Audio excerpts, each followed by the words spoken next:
Bible గ్రంథంలో మత్తయి సువార్త 7లో యేసు ప్రభు ఒక మాట అన్నాడు. 7:21 ప్రభువా ప్రభువా అని నన్ను పిలుచు ప్రతివాడును పరలోక రాజ్యములో ప్రవేశింపడు గాని పరలోకమందున్న నా తండ్రి చిత్త ప్రకారం చేయువాడే ప్రవేశించును. ఆ దినమందు అనేకులు నన్ను చూచి ప్రభువా ప్రభువా మేము నీ నామమున ప్రవచింపలేదా, నీ నామమున దయ్యములను వెళ్ళగొట్టలేదా, నీ నామమున అనేకమైన అద్భుతములు చేయలేదా అని చెప్పుదురు. అప్పుడు నేను మిమ్మును ఎన్నడూను ఎరుగను, అక్రమము చేయువారలారా నా యొద్ద నుండి పొండని వారితో చెప్పుదును. కాబట్టి ఈ నా మాటలు విని వాటి చొప్పున చేయు ప్రతివాడును బండ మీద తన ఇల్లు కట్టుకొనిన బుద్ధిమంతుని పోలి ఉండును. వాన కురిసెను, వరదలు వచ్చెను, గాలి విసిరి ఆ ఇంటి మీద కొట్టెను గాని దాని పునాది బండ మీద వేయబడింది గనుక అది పడలేదు. మరియు ఈ నా మాటలు విని వాటి చొప్పున చేయని ప్రతివాడు ఇసుక మీద తన ఇల్లు కట్టుకొనిన బుద్ధిహీనుని పోలి ఉండును. వాన కురిసెను, వరదలు వచ్చెను, గాలి విసిరి ఆ ఇంటి మీద కొట్టెను, అప్పుడది కూలబడిను, దాని పాటు గొప్పదని చెప్పెను. ప్రభునందు ప్రిలారా, మనం చదువుకున్న ఈ వాక్య భాగం సాక్షాత్తు యేసు ప్రభువే తానే చెప్పినటువంటి మాట. దీన్ని మనం టేక్ ఇట్ ఈజీగా తీసుకోవడానికి వీల్లేదు. ఇది సేవకులకైనా, విశ్వాసులకైనా, దేవుని పరిచర్య చేసే మరెవరికైనా, స్త్రీలకైనా, పురుషులకైనా, అలాగే నపుంసకులకైనా, హిజ్రాలకైనా, ఎవరైతే క్రీస్తునందు విశ్వాసం ఉంచారో వారందరికీ కూడా ఈ మాటలు వర్తిస్తాయి. యేసు ప్రభు మొహమాటం లేకుండా, రాజీ లేకుండా సూటిగా మాట్లాడాడు. ప్రభువా ప్రభువా అని నన్ను పిలిచే ప్రతివాడు పరలోక రాజ్యంలో ప్రవేశింపడు గాని పరలోకమందున్న నా తండ్రి చిత్త ప్రకారము చేయువాడే దానిలో ప్రవేశించును అన్నాడు. ఆ దినమందు అనేకులు నన్ను చూచి ప్రభువా ప్రభువా నీ నామమున మేము ప్రవచింపలేదా, నీ నామమున దయ్యములను వెళ్ళగొట్టలేదా, నీ నామమున అనేకమైన అద్భుతములు చేయలేదా అని నాతో చెప్పుదురు. అయితే అప్పుడు నేను వారిని చూచి అక్రమము చేయువారలారా నా యొద్ద నుండి తొలగిపోండి, నేను మిమ్మల్ని ఎన్నడూను ఎరుగనని వారితో చెప్పుదును అన్నాడు. ఆ తర్వాత ఆయన అంటున్నాడు, ఈ నా మాటలు విని వాటి చొప్పున చేసేవాడు బండ మీద తన ఇల్లు కట్టుకుని బుద్ధిమంతుని పోలి ఉంటాడు. అంటే ప్రభు యొక్క మాటలు విని ఆయన చిత్తమును చేసేటువంటి వాడు బండ మీద తన ఇల్లు కట్టుకుని బుద్ధిమంతుని పోలి ఉంటాడు. వాన వచ్చింది, వరదలు వచ్చినాయి, గాలి విసిరి ఆ ఇంటి మీద కొట్టింది, కానీ దాని పునాది బండ మీద వేయబడింది కనుక అది పడలేదు. కానీ ఈ నా మాటలు విని కూడా వాటి చొప్పున చేయకుండా తన ఇష్టానుసారంగా బ్రతికేవాడు ఇసుక మీద తన ఇల్లు కట్టుకుని బుద్ధిహీనుని పోలి ఉంటాడు. వాన వచ్చింది, వరదలు వచ్చినాయి, గాలి విసిరి ఆ ఇంటి మీద కొట్టింది, అది కూలబడింది, దాని పాటు గొప్పదని చెప్పాడు. సో టోటల్గా ప్రభు ఏం మాట్లాడుతున్నాడంటే, ప్రభువా ప్రభువా అని నన్ను ఒట్టిగా పై మాటలతో పిలిచి భజన చేసినందువల్ల ప్రయోజనం లేదు.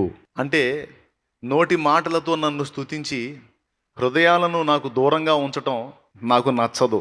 నాకు ముందు నీ హృదయం దగ్గర కావాలి, తర్వాత నీ మాటలు. నేను హృదయమును లక్ష్యపెట్టువాడను.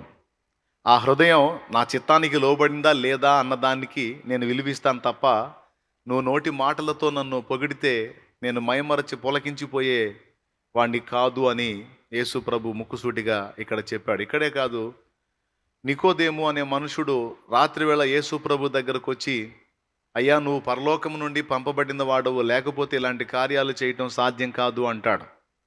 శబాష్, నన్ను గుర్తించావు, నువ్వు చాలా గొప్పోడివి, మంచోడి వల్ల యేసు ప్రభు. ఆయనను ఒకడు క్రొత్తగా జన్మించితేనే కానీ పరలోక రాజ్యంలో ప్రవేశింపడని నిశ్చయముగా నీతో చెప్పుచున్నాను అన్నాడు. నన్ను పొగట్టం మానేయి, క్రొత్త జన్మ అనుభవంలోకి రా, మారు మనసు పొంది రక్షణ పొంది క్రొత్త జన్మ అనుభవంలోనికి రా, అప్పుడు రక్షింపబడతావు. కానీ ఒట్టిగా వచ్చి నన్ను భజన చేసినంత మాత్రాన ప్రయోజనం ఏమీ లేదు, నేను చెప్పిన మాట విను అంటాడు. ఎవ్వరికి చెప్పినా అదే మాట యేసు ప్రభు, ఎవ్వరికి చెప్పినా. ఆఖరికి నేను మీకు చెప్పినా అదే. నేను దేవుని వాక్య సంబంధంగా మీకు ఏవైనా బోధించినప్పుడు నేను బోధించిన వాటిని గైకొని వాటి చొప్పున నడుచుకుంటే మీకు ప్రయోజనం ఉంటుంది. కానీ నేను చెప్పిన మాటల చొప్పున నడుచుకొనకుండా, గైకొనకుండా, ఒట్టిగా నన్ను మీరు ఘనపరిచినంత మాత్రాన, శాలెమన్నా అని నన్ను పొగిడినంత మాత్రాన మీకు ఎట్టి ప్రయోజనం ఉండదు. సో నన్ను పొగిడినా ఉండదు. రెండవది, ప్రభువా ప్రభువా అని ఒట్టిగా ప్రభువుని పిలిచి ఆయన చిత్తానికి దూరంగా బతికినా ప్రయోజనం ఉండదు. నేను ప్రారంభం నుంచి బైబిల్ గ్రంథం ఆదికాండం నుంచి కూడా అబ్జర్వ్ చేశాను. దేవుని శేషం విస్తారంగా లేదు, కొంచెమే ఉంది. అయినా ఆ కొంచెమే నాకు చాలంటాడు దేవుడు. అంటే క్వాలిటీ లేని సరుకు ఎంతున్నా, క్వాంటిటీలో ఎంతున్నా నాకు అది నిష్ప్రయోజనం. క్వాలిటీ కలిగిన సరుకు కొంచెమైనా సరే అది క్వాలిటీగా ఉంటే అదే చాలు నాకు అనుకునే మనసు దేవుడిది. ఎలాగలాగ ఉన్నావులే, నాకు పెద్ద గుంపు కావాలనుకునేవాడు కాదు దేవుడు. రాజీ పడని వ్యక్తులు నాకు కావాలి అని ఆశిస్తాడు ఆయన. సో ఈరోజు మీరందరూ కూడా ఈ పాయింట్ని గుర్తిస్తారని మొట్టమొదట ఇదే విషయాన్ని ఎత్తి చూపించాను మీకు నేను. దేవుని చిత్తం చేయటం, దేవుని చిత్తాన్ని చేయటం అనే కీలకమైన మాటని మన హృదయంలో తీసుకోవాలి. చాలామంది ఆఖరికి దేవుడి దగ్గరికి వచ్చి కూడా ఏం ఆశిస్తారో తెలుసా? దేవుడు తమ సేవకుల్లాగా, దేవుడు తమ సర్వెంట్ లాగా, వాళ్ళు చెప్పినవి దేవుడు వినాలని, వాళ్ళు చెప్పినవి దేవుడు చేయాలని చాలామంది కోరతారు. అంటే దేవుని దగ్గరకు వచ్చి వారు ఆశించేది ఏంటంటే తమ ఇష్టాన్ని దేవుడు తీర్చాలి, తాము అనుకున్న దాన్ని దేవుడు జరిగించాలని ఆశిస్తారు. కానీ దేవుని దగ్గరకు వచ్చి అసలు దేవుడు తన ఇష్టం ఏమి నా పట్ల కలిగి ఉన్నాడు, నా నుంచి దేవుడు ఏం ఆశిస్తున్నాడని ఆలోచించే వాళ్ళు బహు తక్కువ మంది ఉంటారు. ఎక్కువ శాతం మంది దేవుని దగ్గరకు వచ్చి కూడా ఏం ఆశిస్తారో తెలుసా? దేవుడా, ఇదిగో నాకు ఇవి కావాలి, ఇవి కావాలి, ఇలా జరగాలి, నువ్వు అలా చేసేయి. అంటే దేవుడు ఏమన్నా నీకు బానిసా? దేవుడు ఏమన్నా నీకు సర్వెంటా? దేవుడు ఏమన్నా నీకు కూలివాడా? దేవుడు ఏమైనా నీకు పనివాడా? నాకు పనివాడా? దేవుని ముందు కూర్చొని దేవా నువ్వు ఇలా చేయి, దేవా నువ్వు అలా చేయి, నువ్వు ఇది చేయి, నువ్వు అది చేయి, దేవా నాకు ఇది ఇష్టమై ఉంది, నువ్వు ఇది తీర్చు, నాకు అది ఇష్టమై ఉంది, నాకు అది తీర్చు అని అన్నీ చెప్పి చేయించుకోవటానికి దేవుడు మన సర్వెంట్ కాదు, ఆయన మన కన్న తండ్రి. కన్న తండ్రి గొప్పతనం ఏంటో తెలుసా? నువ్వు అడిగినవన్నీ కన్న తండ్రి ఇవ్వడు. నువ్వు అడిగినవన్నీ ఇస్తే అతడు నీకు తండ్రి కాడు. ఎందుకో చెప్తాను. ఉదాహరణకి, తండ్రి అంటే ఏది అడ్డు చెప్పకుండా ఇచ్చేవాడే అని నువ్వు అనగలవా? అనలేవు. తండ్రి నాకు ఒక బ్రాందీ సీసా కావాలి అని నువ్వు అడిగితే తండ్రి ఇవ్వగలడా? ఇవ్వలేడు. నాకు ఒక సిగరెట్ ప్యాక్ కావాలంటే తండ్రి ఇవ్వగలడా? ఇవ్వలేడు. నాకు ఒక గంజాయి కావాలి అంటే ఇస్తాడా? ఇవ్వలేడు. నీకు కీడు కలిగించేవి నువ్వు కోరినప్పుడు ఖచ్చితంగా ఎదురు తిరుగుతాడు, అవసరమైతే నిన్ను శిక్షిస్తాడు, ఖచ్చితంగా నీకు రివర్స్ అవుతాడు. ఎందుకంటే ఆయన నీ తండ్రి, ఆయన నీ బానిస కాదు. అదే నీవు కూలికి ఏర్పరచుకున్నవాడు అనుకో, నువ్వు ఏది తెమ్మంటే అది తెచ్చిస్తాడు. అదే ఒక బానిసను నువ్వు కలిగి ఉన్నావు అనుకో, ఆ బానిస నువ్వు ఏది తీసుకొని రమ్మంటే అది తీసుకొని వచ్చి నీకు ఇస్తాడు.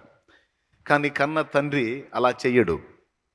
సో దేవుణ్ణి నువ్వు ఎలా అర్థం చేసుకుంటున్నావు అనేది ఇక్కడ కీలకమైన విషయం. దేవుణ్ణి నువ్వు ఎలా అర్థం చేసుకుంటున్నావు? దేవుడు అసలు నీకు ఎలా అర్థమయ్యాడు? నువ్వు అడిగినవన్నీ ఇచ్చేయడానికి, నువ్వు కోరినవన్నీ నెరవేర్చడానికి, నీ ఇష్టాలు తీర్చడానికి దేవుడు నీకేమైనా బానిసా? దేవుడు ఏమైనా నీకు కూలివాడా అనేది ఒక ప్రశ్న నేను వేస్తున్నాను. ఇప్పుడు ఇక్కడ కూర్చున్నటువంటి వాళ్ళలో కావచ్చు, ఈ లైవ్ ద్వారా వినేటువంటి వాళ్ళలో కావచ్చు, కొంతమంది అభిప్రాయం అలానే ఉంది. నేనంటూ దేవుడి దగ్గరికి వచ్చానంటే నేను అడిగినవన్నీ దేవుడు ఇచ్చేసేయాలి, నేనంటూ దేవుడి దగ్గరికి వచ్చానంటే అది ఆయన ధన్యత, నేను చెప్పినవన్నీ చేసేసేయాలని. పొరపాటును కూడా చెయ్యడు. ఒకవేళ నువ్వు ఎక్కడ వేరే చోట్లకి వెళ్ళి అలాగ పొందుతావేమో నాకు తెలియదు. యేసు ప్రభు సహవాసంలోకి వచ్చి దేవుని సన్నిధిలోనికి వచ్చి మాత్రం నువ్వు అలా ఆశించడానికి వీల్లేదు. కానీ ఒకటి మాత్రం ఖచ్చితంగా చెప్పగలను, నువ్వు అడిగినవి, నువ్వు ఇష్టపడినవి దేవుడు ఇవ్వకపోవచ్చు, కానీ నీకు ఏవి క్షేమమో అవి మాత్రం ఖచ్చితంగా ఇస్తాడు. కాబట్టి ఇక్కడ దేవుడి దగ్గరికి వచ్చినప్పుడు దేవుడు నీకు నాన్న అనే విషయాన్ని గుర్తుపెట్టుకోవాలి. నీకు తండ్రి అంటేనే, ఇప్పుడు మనం ప్రతిదానికి నాన్నని డబ్బులు అడగాలంటే మనకు ధైర్యం సరిపోయిద్దా? ప్రతిదాన్ని మనకి ఇష్టమైనదల్లా అడగాలంటే కుదురుతుందా? నాన్న దగ్గర నుంచి వచ్చే మొట్టమొదటి డైలాగ్ ఏంటో తెలుసా? నాకు ఒక 1000 రూపాయలు కావాలి నాన్న అంటే ముందు వచ్చే డైలాగ్ ఏంటో తెలుసా? తెలుసుగా మీకు, మీరు నాన్నలేగా. నీ పిల్లలు నిన్ను వచ్చి డాడీ నాకు ఒక 1000 రూపీస్ కావాలి అంటే నువ్వేమంటావు? ఫస్ట్ నువ్వు అడిగే మాట అలాగే బేటా అని ఇచ్చేస్తావా? నో, ఎందుకు అంటావు. నువ్వు అడిగే మొట్టమొదటి మాట ఏంటంటే ఏ రూపాయైనా నిన్ను అడగని ఎందుకు అంటావు. తండ్రిగా.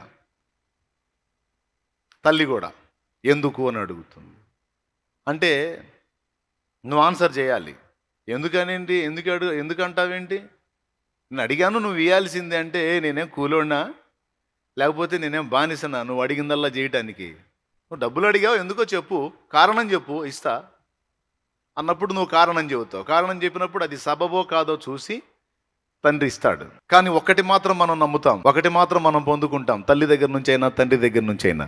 నాన్న మనకి ఏది ఇచ్చినా, నాన్న మన విషయంలో ఏది కోరినా అది 100% మన మంచి, మన క్షేమాన్నే కోరతాడు కానీ ఇంకొకటి కోరడం. సో దేవుడు కూడా అలాంటి తత్వాన్నే మన ఎడల కలిగి ఉన్నాడు. కాబట్టి ఇప్పుడు నిన్ను ప్రేమించి నీకు సదా మంచే జరగాలి, క్షేమమే జరగాలి, నీవు ఆశీర్వాద కారణంగా ఉండాలి, దీవెనకరంగా ఉండాలని కోరేటువంటి తండ్రి నీకు ఒకడు ఉన్నప్పుడు, అంత ప్రియమైన దేవుడు నీకున్నప్పుడు, ఇక నీ ఇష్టం నెరవేర్చమని నువ్వు అడగటం కంటే ఏది క్షేమమో నాకు చెప్పు తండ్రి, నేను ఏది చేయుట నీకు ఇష్టమో నీ చిత్తమో చెప్పు తండ్రి, నేను దానినే చేయడానికి ఇష్టపడుతున్నాను. ఎందుకంటే నువ్వు 100% నా మేలు, నా మంచి, నా క్షేమం, నా అభివృద్ధి, నా ఆశీర్వాదం కోరేవాడివి కనుక ఇక నన్ను గురించి నేను వెతుక్కోవటం కంటే నా పూర్తి బాధ్యత నీ చేతికి అప్పగించి నీ చిత్తము చేయడానికి నా మనసుని నేను దృఢపరుచుకుంటున్నాను అని నువ్వు అనగలిగితే సూపర్ ఉంటుంది. కానీ ఎంతమంది అనగలరా ఆ మాట? అలా అన్నోళ్ళు ధన్యులు.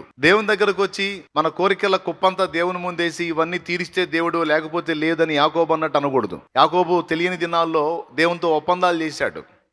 నేను పో చోటికెల్లా నీవు నాకు తోడై ఉండి, నేను చేసేటువంటి ప్రతి పనిలో నీవు నాకు సహాయం చేసి నన్ను ఆశీర్వదిస్తే నీవు నాకు దేవుడుగా ఉంటావు.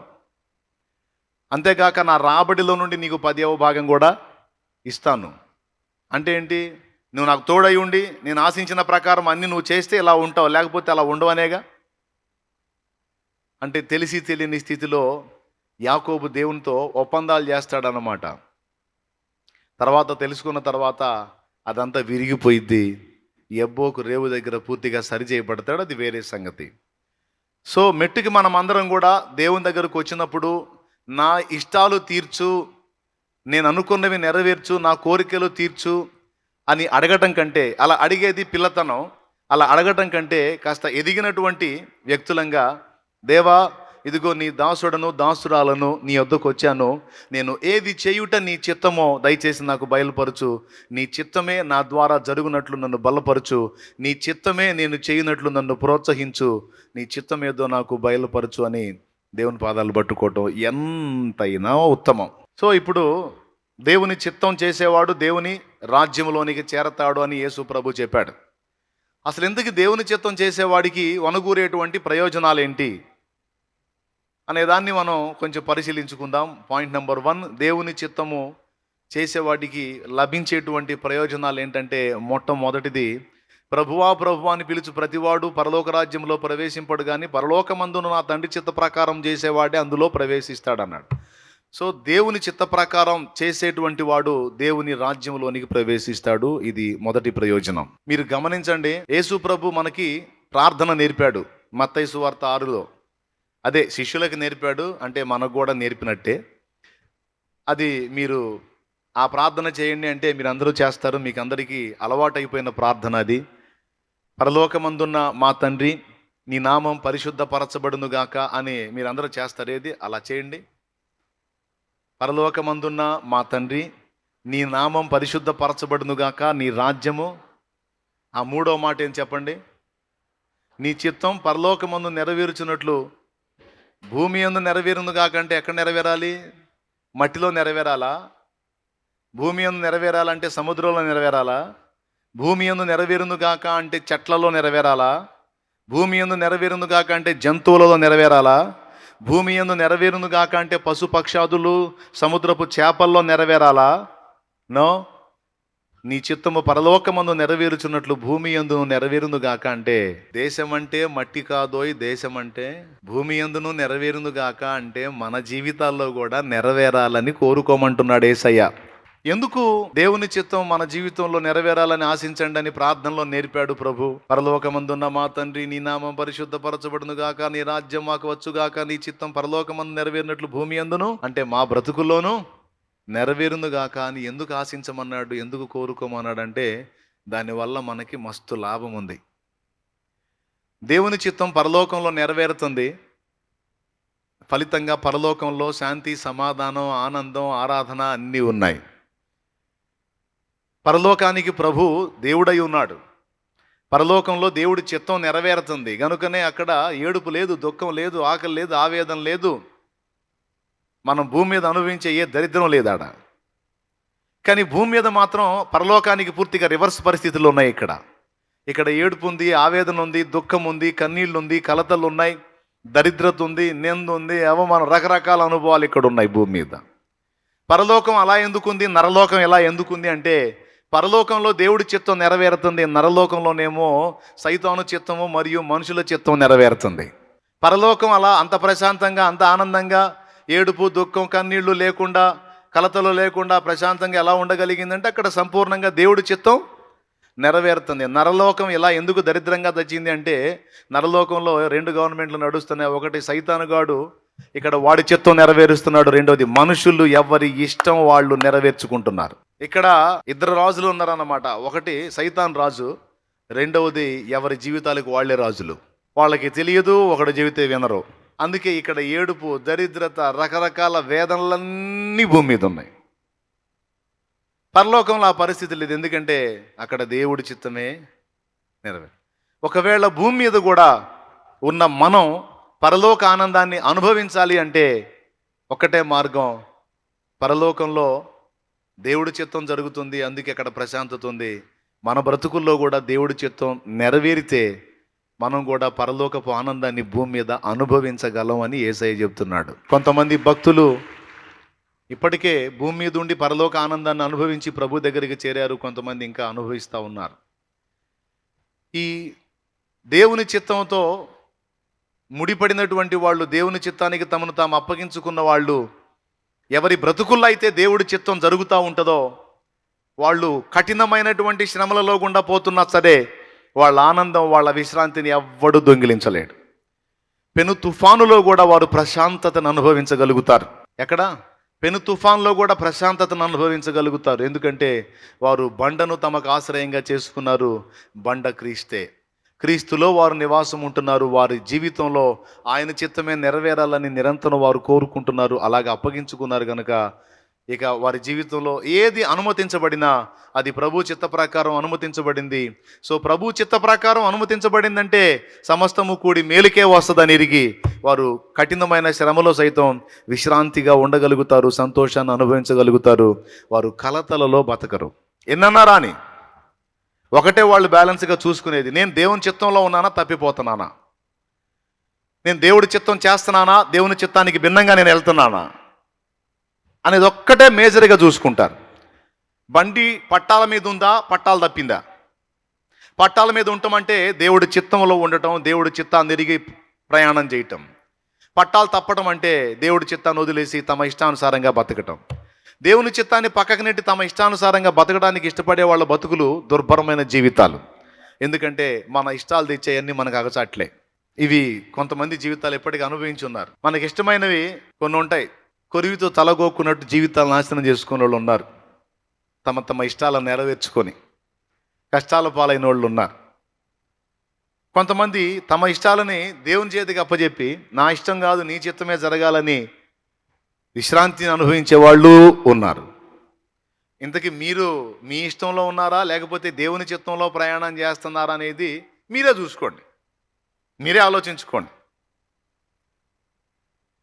మన ఇష్టాలన్నీ మనకి క్షేమకరం కావు, కానీ దేవుని చిత్తం మనలో జరిగితే 100% మనకి క్షేమం. మన ఇష్టము తెచ్చును మనకెంతో, నష్టము కష్టము ప్రభు చిత్తము జరిగితే అదే క్షేమం. అదే జరగాలి, అదే కోరుకోవాలి, దేవునికి అదే ప్రార్థన చేయాలి. కొన్నిసార్లు నాయనా మూర్ఖపు బిడ్డలాగా, కారు మూర్ఖపు పిల్లలాగా నీ చిత్తం దాటి అవతలికి వెళ్తూ ఉంటాను, లెంపకాయ కొట్టు, నన్ను చెంప పగలు కొట్టి నీ చిత్తములో నన్ను నిలబెట్టి నడిపించయ్యా అని నేను మనం ప్రార్థన చేయాలి. మూర్ఖుని వీపునకు బెత్తమే తగును, అవసరమైతే బెత్తం వాడు తండ్రి, కానీ పట్టాలు దాటిపోనియొద్దయ్యా, పట్టాల మీదే ట్రైన్ నడవాలి.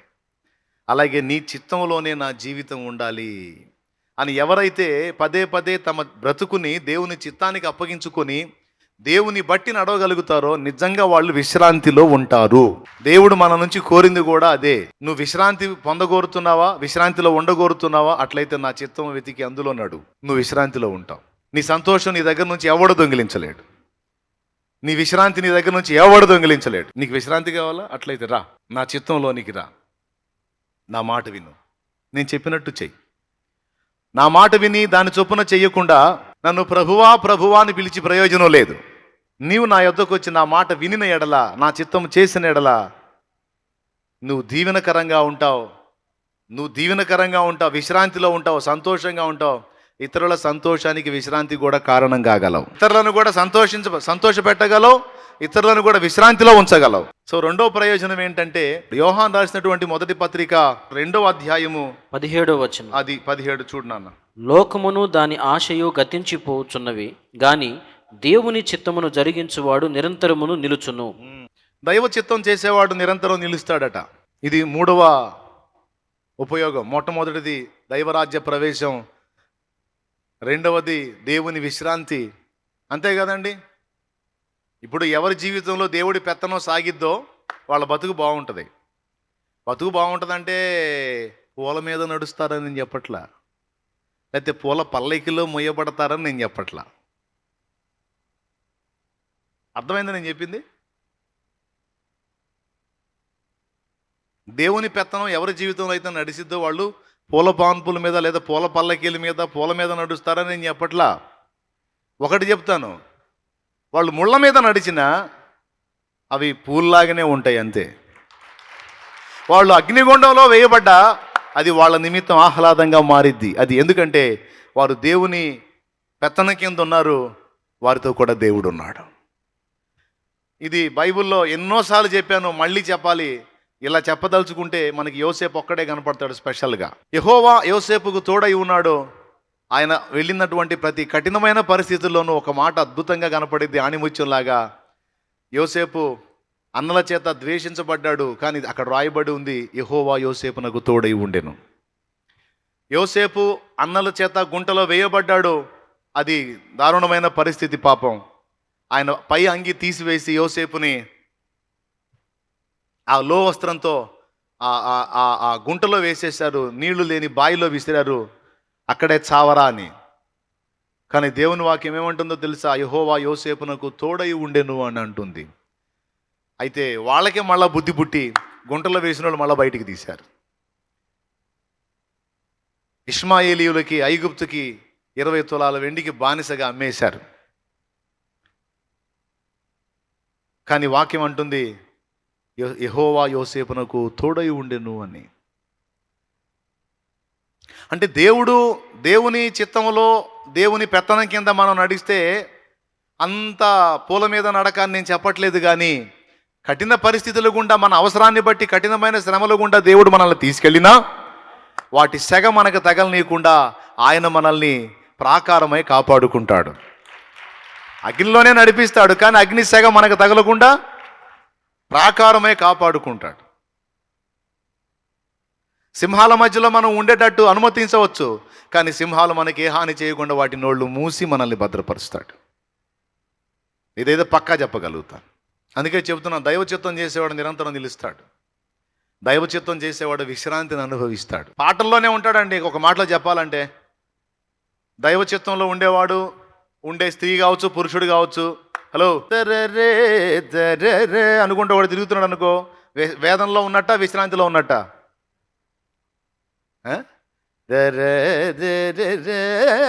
అనుకుంటా తిరుగుతున్నాడు అనుకో, వాడు విశ్రాంతిలో ప్రశాంతంగా ఉన్నట్ట లేకపోతే వేదంలో ఉన్నట్టు? చెప్పండి. ప్రశాంతంగా ఉన్నట్టే. ఒకవేళ వాడికి ప్రశాంతత లేదు, ఆవేదన ఉందనుకో, ఇంకా దాలేదు దూలేదు కదా, అంతే కదా.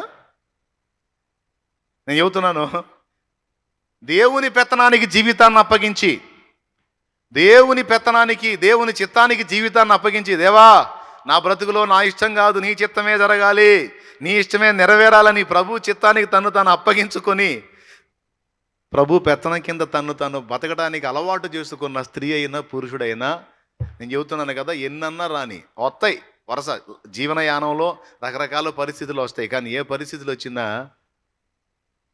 పాటల్లోనే ఉంటారు, పరవశంలోనే ఉంటారు, కీర్తనల్లోనే ఉంటారు. ఎందుకు చెప్పండి? భయం ఉండదు, టెన్షన్ ఉండదు, జుట్టు బీక్కోవటం ఉండదు, అస్సలు మాట్లాడే పని లేదు. ఎందుకంటే ఎవరికి అప్పచెప్పారు? ఎవరికి? ఇంక దిగులు ఎందుకు? ఇంకా భయం ఎందుకు? ఇంకా మెంటల్ టెన్షన్ ఎందుకు? ఆయన ఉన్నాడుగా, ఆయన చూసుకుంటాడు. నేను ఆయన చేతికి ఎప్పుడో నా లైఫ్ని అప్పచెప్పానయ్యా, నా జీవితాన్ని అప్పచెప్పాను, నా బ్రతుకుని అప్పచెప్పాను. ఇప్పుడు ఆయన పెత్తన కింద నడుస్తున్నా నేను. ఆయన ఉన్నవాడు, సర్వశక్తి గల దేవుడు, సార్వభౌముడు, సమస్తాన్ని సాధ్యపరచగలడు. కాబట్టి నాకేం కలత, టెన్షన్ ఏం లేదు. అది ఏ సమస్య అయినా కావచ్చు, శరీర సంబంధమైన సమస్య అయినా, మానసిక సమస్య అయినా, ఆత్మీయ సమస్య అయినా, అది ఏ విధమైనదైనా కావచ్చు. నాకైతే మాత్రం టెన్షన్ లేదు. దేవునికి స్తోత్రం. ఎందుకని లేదయ్యా అంటే, నేను దేవుని పెత్తనం కింద ఉన్నాను. ఆయన రథాశ్వాన్ని అయ్యాను, ఆయన రథాశ్వాన్ని అయ్యాను, ఆయన రథమునకు అశ్వమునయ్యాను అంటే ఆయన రథానికి పూంచిన గుర్రమునయ్యాను. నా సారథి పరిశుద్ధాత్మ, ఆయన ఎటు నడిపిస్తే అటే. దేవుని చిత్తంలో ప్రయాణం చేసేవాడు బాధపడితే ఒక్క ఘట్టాన్ని బట్టి బాధపడతాడు. భూ సంబంధమైన శ్రమలు, సమస్యలు, బాధలు, అప్పులు, ఇబ్బందులు, ఈ రోగాలు, నొప్పులు, వీటి గురించి కాదు. దేవుని పెత్తనం కింద నడిచేవాడు బాధపడితే ఒక్కదాని గురించే బాధపడతాడు. దేని గురించో తెలుసా? ఎక్కడన్నా ఆయన గీసిన హద్దులు దాటి తప్పటడుగులు వేస్తాడు చూడు, వాటి విషయంలో బాధపడతాడు. ఎందుకంటే తప్పటడుగులు పడ్డప్పుడు మరి దేవుడు గాయపడతాడు కదా, బాధపడతాడు కదా. ఎరా నేనేం చెప్తున్నాను, నువ్వు ఎట్ట చేస్తున్నావు, ఏమ్మాయి నేనేం చెబుతున్నాను, నువ్వు ఎట్ట నడుస్తున్నావు, అది నా చిత్తం కాదు కదా, నీకు తెలుసు కదా, అది నా వాక్యానుసారం కాదు కదా, వాక్య విరుద్ధం కదా, నువ్వు ఎందుకు అలా ఆలోచిస్తున్నావు, నువ్వు అట్లా ఎందుకు ప్రవర్తిస్తున్నావు, నువ్వు అట్లా ఎందుకు నడుస్తున్నావు, కొద్దిగా నన్ను బాధ పెడుతున్నావు, తెలీదా నీకు? తెలిసి ఎందుకు పిచ్చి చేష్టాలు చేస్తున్నా? అప్పచెప్పమంటావు ఏంది? అప్పచెప్పేదా? వస్తావు జాగ్రత్త అని వార్నింగ్లు ఇస్తూ ఉంటాడు. ఏమైనా అర్థమైందా నేను చెప్పేది?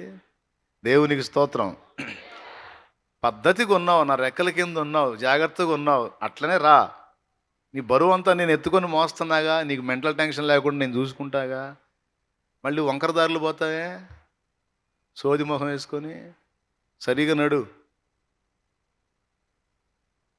పిచ్చోడా, ఓయ్ పిచ్చోడా, ఎటు నడుస్తున్నావు బాయ్? ఎటు వెళ్తున్నావు? అడుగులు ఎట్టేస్తున్నావు? పద్ధతిగా నడుచుకుంటూ వచ్చావు, పద్ధతిగా ఉంది అంతా. మళ్ళీ ఏంది వంకర టెంకర అడుగులు ఎత్తాయింది, మళ్ళీ అటు ఇటు కత్తి ఇటు. నీ చేతికి అప్పచెప్పానయ్యా అన్నప్పుడు ఇక అంతే, నా కాడి కింద నడవయ్యా. మళ్ళీ అదో పెత్తనం ఇదో పెత్తనం ఏంటి? నా రథమునకు పూంచిన గుర్రము వలె నీవు నా ఆత్మ నడిపింపు కింద ప్రయాణం చేయి. అది నీకు సర్వదా క్షేమం, సర్వదా మేలు, ఆశీర్వాదకరం. భిన్నమైన అడుగులేయొద్దు, సరి చూసుకోమంటాడు. అందుకే అక్కడే గాయపడతాడు. దేవుని పెత్తన కింద బతికేవాడు ఎక్కడన్నా నొచ్చుకుంటాడంటే ఎక్కడ నొచ్చుకుంటాడు తెలుసా? అప్పుడప్పుడు ట్రాక్ దాటిపోతుంటాడు చూడు, దాన్ని బట్టి కృంగిపోతాడు. దేవా క్షమించమని మళ్ళా దారిలోనికి వచ్చి చిన్నగా నడిపించబడతా ఉంటాడు. నొచ్చుకుంటే, బాధపడితే, దుఃఖపడితే దేని గురించి అంటే ఈ ఒక్క పాయింట్ గురించే. ఇక దేని గురించి కూడా వానికి కలత ఉండదు. ఇవన్నీ నేను అనుభవించి చెబుతున్నా. నీతిమంతుడు సింహం వలె ధైర్యంగా నుండును అని ఉంది. నీ భక్తి నీకు ధైర్యం పుట్టించదా అని ఉంది. ఓకే, దేవుని యందు భయభక్తులు కలిగి నువ్వు కానీ ఉండవలసిన క్రమాన్ని అనుసరించి జాగ్రత్తగా ఉన్నట్లయితే సింహం లాంటి ధైర్యం ఉంటుంది నీకు. ఇది 4వది. దేవుని చిత్తం చేసేవాడు పిరికితనంలో, భయం గుప్పెట్లో బతకడు. సింహం లాంటి ధైర్యం కలిగి ఉంటాడు. ఇంకా చెప్పాలంటే సింహానికి కూడా భయమే. మనకి దేవుని చిత్తం కానీ మనం చేసేవారం అయితే, దేవుని పెత్తనం కింద మనల్ని మనం అప్పచెప్పుకొని నడిచేవారం అయితే సింహానికి కూడా మించిన ధైర్యవంతులమై ఉంటాం. భయానికి తావు ఉండదు. నాకు ఊహ తెలిసింది మొదలుకొని దేవుడు నా జీవితంలోనికి ప్రవేశించి ఇక ఆయన తన చిత్తాన్ని బయలుపరిచిన దాకా 5 ఏళ్లకు ఊహ తెలిసింది కదా, కనీసం 4 ఏళ్ళకి. నాకు 3 సంవత్సరాల ప్రాయం నుంచి కూడా ఉన్న అనుభవాలు గుర్తున్నాయి వింతగా. కనీసం 4 ఏళ్ల ప్రాయంలో కొన్ని జరిగిన సంఘటనలు గుర్తున్నాయి. ఏదో విచిత్ర జీవితం నాది. దేవునికి స్తోత్రం. నేను చెప్తున్నాను కదా, 21 సంవత్సరం ప్రాయం వచ్చేసరికి లోకంలో ఉన్నటువంటి దరిద్రగొట్టు విషయాలు చాలా వరకు నేను ఎరుగున్నాను. అయితే వాటిల్లో ఉన్న ఆనందం ఏ పాటితో, అందులో ఉన్న సంతోషం ఏ పాటితో కూడా అర్థమైపోయింది.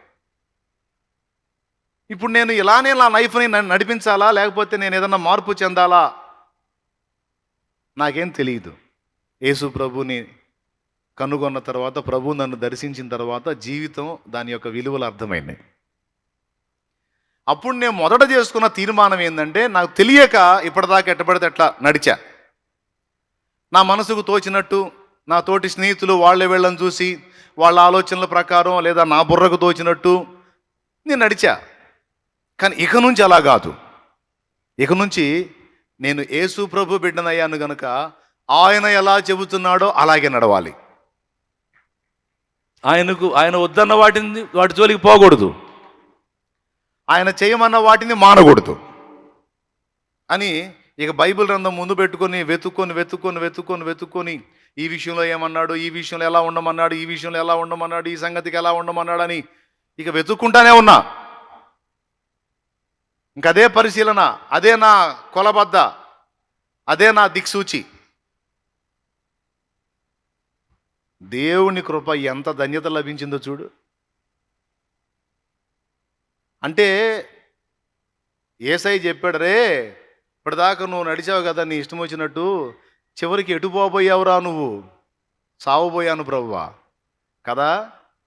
అంటే ఆఖరికి నీ సమాజానికి కాదు, నీ ఇంటి వారికి కాదు, ఆఖరికి నీకే ప్రయోజనకరంగా నువ్వు లేవు.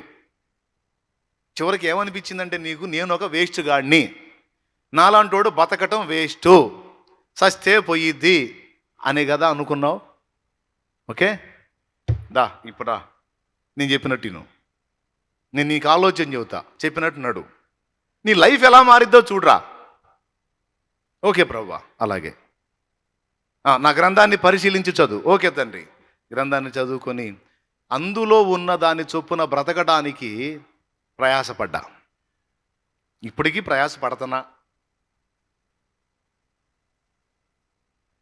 అప్పుడు లైఫ్ ఏమో కనీసం నేను కూడా ప్రయోజనకరం కాదు, నా ఫ్యామిలీకి ప్రయోజనకరం కాదు, సమాజానికి అసలే కాదు, నాకు నేనే వేస్ట్ అనుకొని చావాలనుకున్నాండి. కానీ ఇప్పుడు ఎలా మారిపోయింది జీవితం. అంటే దేవుడు ఆయన చేతుల్లోకి తీసుకొని, నేను చెప్పినట్టల్లా ఇనుబెట, నువ్వేం ఇబ్బంది పడొద్దురా, మొత్తం నేను చూసుకుంటా. ఓకే, నువ్వు వేస్ట్ ఫెలో కదా, నీ ఫీలింగ్ నీకు అదే కదా. ఓకే, నీ ఫ్యామిలీ ఫీలింగ్ కూడా అదే కదా నీ విషయంలో, వీడు వేస్ట్ గాడని. ఓకే రైట్, అవి గుర్తుపెట్టుకో. నేను చెప్పినట్టు నువ్వు నడు, నువ్వు వేస్ట్ గాడి ఎలా అవుతావో నేను చూస్తా. దేవునికి మహిమ కలుగును గాక. నువ్వు పనికి రానోడి, పనికి మానలోడి ఎట్లా అవుతావో నేను చూస్తా.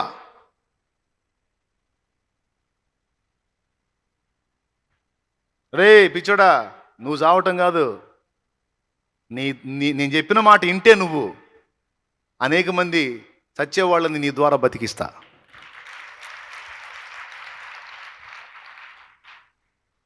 మా పిచ్చిదానా, నువ్వు చావటం కాదు పిచ్చిదానా, నేను చెప్పిన మాట విని నీ జీవితాన్ని నా చేతికి అప్పగించుకొని నా చిత్త ప్రకారం నువ్వు నడవగోరితే పిచ్చిదానా, అనేక మంది చచ్చేవాళ్ళని బ్రతికించేటట్టు చేస్తాను నిన్ను.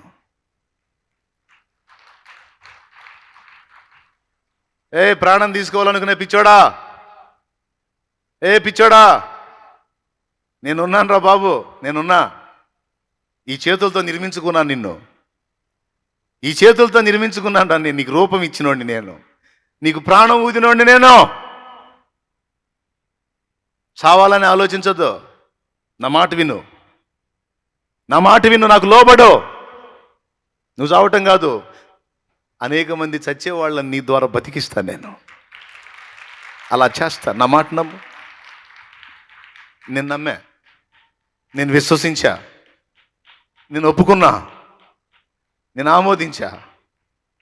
దేవుని కాళ్ళే పట్టుకున్నా, యేసయ్య పాదాలే పట్టుకున్నా. నన్ను అలా చేయగలవా ప్రభు? నన్ను అలా చెక్కగలవా? నేను కూడా పనికొస్తానా? నా జీవితం కూడా ఇతరులకు దీవెనకరంగా ఉంటుందా? అలా చేస్తావా నన్ను? నా మాట విను నువ్వు. సరే తండ్రి, నువ్వేం చెబితే అది అంతే. చూస్తానే కొన్ని సంవత్సరాలు అలా గడిచిపోయేసరికి జీవితం ఇలా మారిపోయింది.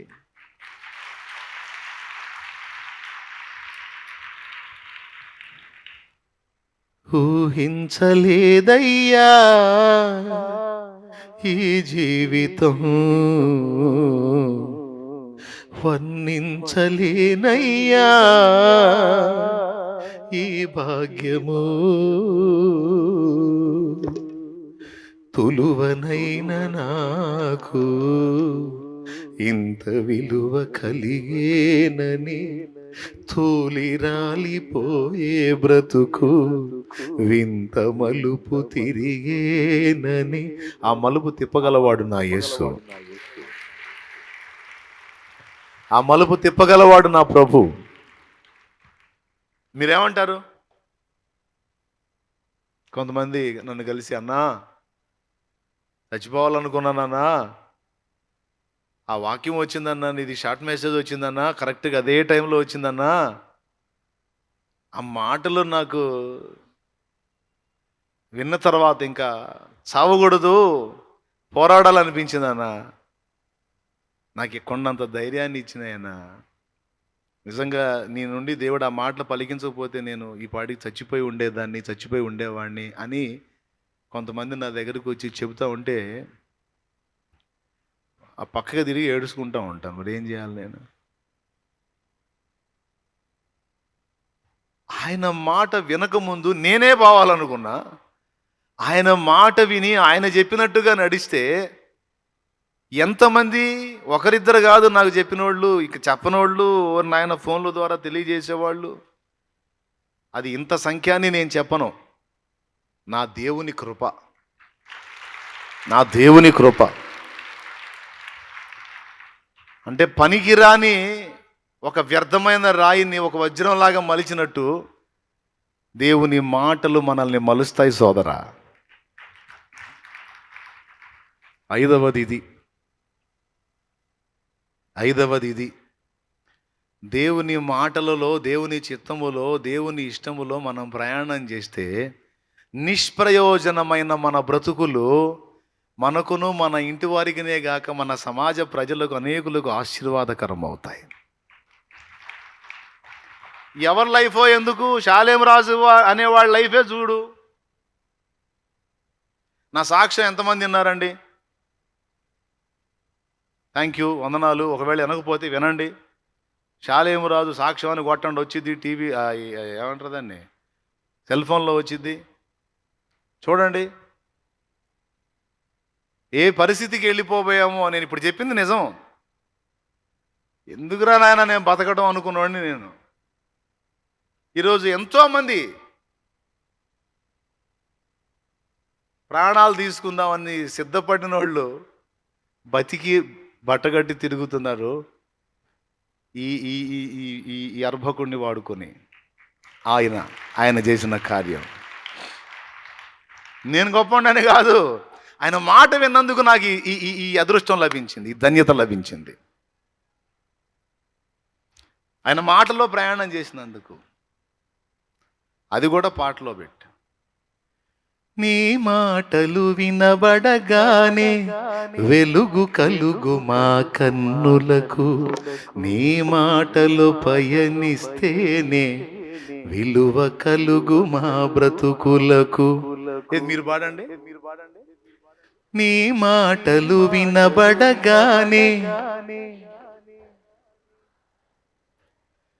నీ మాటలు పయనిస్తేనే విలువ కలుగు మా బ్రతుకులకు, కృంగియున్న వారిని లేవనెత్తే, చెదరిన మా గుండెలను ఆదరించే నీ పదము, కృంగియున్న వారిని లేవనెత్తే నీ స్వరము, చెదరిన మా గుండెలను ఆదరించే నీ పదము. మాట్లాడుమయ్యా ఓ వాక్య దైవం, మండించుమయ్యా మా దీన హృదయం. నీకు కూడా ఇలాంటి బతుకు కావాలనుకుంటే రాజీ లేదు, సచ్చినట్టు దేవుడి మాట వినాల్సిందే. అబ్బాయి అమ్మాయి అంతేనమ్మాయి అబ్బాయి అంతే. జీవితాన్ని అప్పచెప్పటం ఆయనకి. ఆయన అనుభవాల్లో గుండా తీసుకెళ్తాడు. ఏ అనుభవంలో నుంచైనా తీసుకెళ్ళదు. అది చేదైన అనుభవం కానీ మధురమైన అనుభవం కానీ ఆయన తీసుకెళ్తాడు, నువ్వు వెళ్ళు అంతే.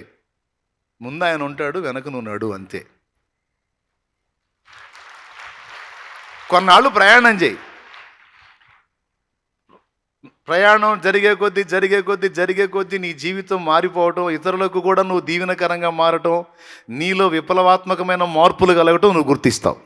గాఢాంధకారపు లోయలలో సంచరించిన టెన్షన్ ఉండదు. ఇంత పెద్దగా ఇబ్బంది వచ్చిందే, ఇట్లాంటి ఘట్టం వచ్చిందే, ఎట్ట బయటపడతావో అని జనం నిన్ను చూసి ఎడుతుంటారు. నువ్వేమో పైకి చూసి నవ్వుతుంటావు. ఎందుకు? టెన్షన్ పడవాకండి, ఆయన ఉన్నాడుగా. ఆయన లేడు, ఆయన తెలీదు, ఆయన తెలియకుండా వచ్చిందా? నేను ఆయన మాటలో నడుస్తున్నా, నేను ఆయన బాటలో నడుస్తున్నా. నేను నా ఇష్టాన్ని ఎప్పుడో సిలివేశా, ఆయన ఇష్టాలు ఎత్తుక్కొని ఆ ఇష్టాలు నెరవేరుస్తున్నా. ఏ ఘట్టం అయితే ఏం జరిగిద్ది? ఇన్ని ఘట్టాలు దాటించిన వాడు ఈ ఘట్టం కూడా ఏ ఘట్టమైనా కొనసాగించే నా యేసు నాకు తోడున్నాడు. రెండవది విశ్రాంతి. మూడవది నిరంతరం నిలిచే ధన్యకరమైన భాగ్యం. ఏంటో తెలుసా? దేవుడి చిత్తం చేసేవాడు నిరంతరం నిలుస్తాడంటే మనం వెళ్ళిపోయినా కూడా మన సాక్ష్యం పరిమళిస్తానే ఉంటుంది బిడ్డలారా. మనం వెళ్ళిపోయినా సరే మన సాక్ష్యం పరిమళిస్తానే ఉంటుంది. డేవిడ్ బ్రైనార్డ్ వెళ్ళిపోయాడు, కానీ ఆయన సాక్ష్యం ఎప్పటికీ మోగుతానే ఉంది. విలియం కేరీ వెళ్ళిపోయాడు ప్రభు దగ్గరికి, ఆయన సాక్ష్యం మోగుతానే ఉంది. డేవిడ్ లివింగ్స్టన్ వెళ్ళిపోయాడు ప్రభు దగ్గరికి, సాక్ష్యం మోగుతానే ఉంది. ముంగమూరు దేవదాస్ గారు వెళ్ళిపోయాడు దేవుని సన్నిధికి, ఆయన సాక్ష్యం మోగుతానే ఉంది. భక్తులందరూ వెళ్ళిపోయారు, వారి సాక్ష్యం ఇనుమడిస్తానే ఉంది, పరిమళిస్తానే ఉంది. దైవ చిత్తాన్ని వంట పట్టించుకొని ఆ చిత్తంలో ప్రయాణించిన వారు వెళ్ళిపోయినా సరే వారి సాక్ష్యం పరిమళిస్తానే ఉంటుంది. అనేకుల్ని రేపుతానే ఉంటుంది, సవాల్ చేస్తానే ఉంటుంది. నాకు ముందు వెళ్ళిపోయినటువంటి భక్తులు ఇప్పటికీ నాకు సవాల్. ఎరా దమ్ముందా నీకు? మాలాగా రాగలవా? జార్జి ముల్లర్ అని, డిఎల్ మూడి అని, ఆ భక్తులే కాదు, ఇక్కడ మన రాష్ట్రంలో ఉన్న భక్తులు. ఎక్కువ సంఘాలు కట్టిన దైవజనుడు అనుకో, నాకు ఛాలెంజ్ అనమాట. రా, నేను కట్టినని కట్టగలవా? నేను పరిగెత్తినంత పరిగెత్తగలవా? నేను మహింపరచినంత మహింపరచగలవా నా ప్రభునే? ఊరూరా తిరిగి ఊరేగించారా ఆయన నామాన్ని? పిచ్చోడా, దమ్ముందా నీకు? రా. ఊరూరా ఆత్మలను సంపాదించా, ఊరేగించా, యేసు నామాన్ని మహింపరచా, అన్య జనుల్లో ఆయనను కీర్తించా. ఉందా నీకు సత్తాదా? పరిగెత్తు, సవాల్. వెళ్ళిపోయి సవాల్ విసురుతున్నారు, మృతి నొందియో మాట్లాడుతున్నారు. భక్తురాండ్రు, స్త్రీలు, పురుషులు ఏమంటారు? నిరంతరం నిలుస్తారు. ఎన్నోదే? నాలుగవది సింహము వలె, సింహమునకు మించిన ధైర్యాన్ని కలిగి ఉంటారు. సింహం కూడా అదిరిపోయింది. వెనకాలకు పోయి అటాక్ చేసామనుకో, సింహం కూడా అదిరిపోయింది. నెట్లో ఆ వీడియోలు కూడా ఉన్నాయి. సింహం వెనకాలకు పోయి ఒకటి పట్టుకుంటాడు, దాన్ని పెంచినోడు, అదిరిపోయింది అది. అంతేకాదు, కొన్ని జంతువులు ఏకమైన సింహాన్ని అటాక్ చేసినప్పుడు సింహం అదిరిపోయిపోయింది. అడవి దున్నలు కొన్ని దాని మీద ఎగబడ్డప్పుడు వెళ్ళిపోయింది, అదిరిపోయి. అందుకే నేను చెబుతున్నాను, సింహమునకు మించిన ధైర్యాన్ని దేవుడు తన చిత్తం చేసేవాడికి ఇస్తాడు, చిత్తం చేసే స్త్రీకి ఇస్తాడు. ఎన్నైనా 4. ఐదవది అది కాదు, జీవితం మలుపు తిరిగిద్ది. దైవ చిత్తాన్ని నెరవేర్చేవాడు తనకే కాదు అనేకులకు ప్రయోజనకారిగా మారిపోతాడు. దేవుడు అలా చేస్తాడు. ఇంకా చాలా ఉన్నాయండి. దైవ చిత్తం చేసేవాడికి దేవుని దగ్గర బహుమానం ఉంది. మరి బహుమానం ఎవరికి? ఆయన ఇష్టాన్ని నెరవేర్చిన వాళ్ళకి, ఆయన చిత్తం చేసిన వాళ్ళకి బహుమానం. మరి సింహాసనం ఎవరికి? ఆయన చిత్తం నెరవేర్చిన వాళ్ళకి సింహాసనం. రాజదండం ఎవరికి? ఆయన చిత్తాన్ని నెరవేర్చిన వాళ్ళకి. ఇలా చెప్పుకుంటా పోతే ఇన్నున్నాయి దేవుడి చిత్తంలో ప్రయాణం చేసేవాడికి దేవుడు సిద్ధపరిచి దాచిపెట్టినవి. అవి భూమి మీద ఉన్నాయి, అక్కడ కూడా ఉన్నాయి. ప్రకటన గ్రంథం 2వ అధ్యాయం 3వ అధ్యాయంలో వాగ్దానం చేసిన అన్నీ కూడా దైవ చిత్తం నెరవేర్చేవాడికే. చాలా ఉన్నాయి, నేను చెప్పేది తక్కువ, ఇంకా చాలా ఉన్నాయి. అవన్నీ పొందుతారు. కాబట్టి ఇప్పుడు అన్నిటికంటే ప్రాముఖ్యం ప్రభువా ప్రభువా అని పైపైన పిలవటం కాదు. ప్రభు చిత్తము చొప్పున లేదా పరలోకమందున తండ్రి చిత్తం చొప్పున చేయటం, బ్రతకటం, దానికోసం పోరాడటం, దానికోసం ప్రయాసపడటం. Okay, right. ఇప్పటిదాకా నేను చెప్పింది ప్రభు చిత్తం చేసేవారికి కలిగేటువంటి లాభాల గురించి. ఇప్పుడు రెండో ప్రశ్న నెంబర్ 1, ప్రభు చిత్తం చేసేవాడికి అనుగురే ప్రయోజనాలు ఏమిటి అనేది. రెండవది, ప్రభు చిత్తం ఎలా తెలిసిద్ది? ప్రభు చిత్తం ఎలా తెలిసిద్ది అంటే పరిశుద్ధ గ్రంథంలో చాలా వరకు తన చిత్తాన్ని మనకు పొందుపరిచాడు. వాటిల్లో ఒకటే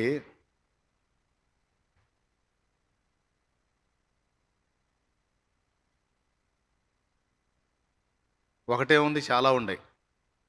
తెలుసుకుంటానంటే ఇంట్రెస్ట్ ఉందంటే చూపిస్తా, టపీ చూపిస్తా. అందరూ రక్షించబడాలనేది ఆయన చిత్తమాట. అందుకే అందరికీ సువార్త అందాలని దేవుడు ఆశిస్తున్నాడు. ఒకడైనను నశించుట పరలోకమందున్న మీ తండ్రి చిత్తము కాదు, అంతటా అందరూ రక్షింపబడాలనేది ఆయన చిత్తము అని ప్రభు తెలియజేశాడు మత్తయి సువార్తలో. ఏడుందో మీరే దేవులు ఆడుకోండి. అది కూడా తెలియదేంది.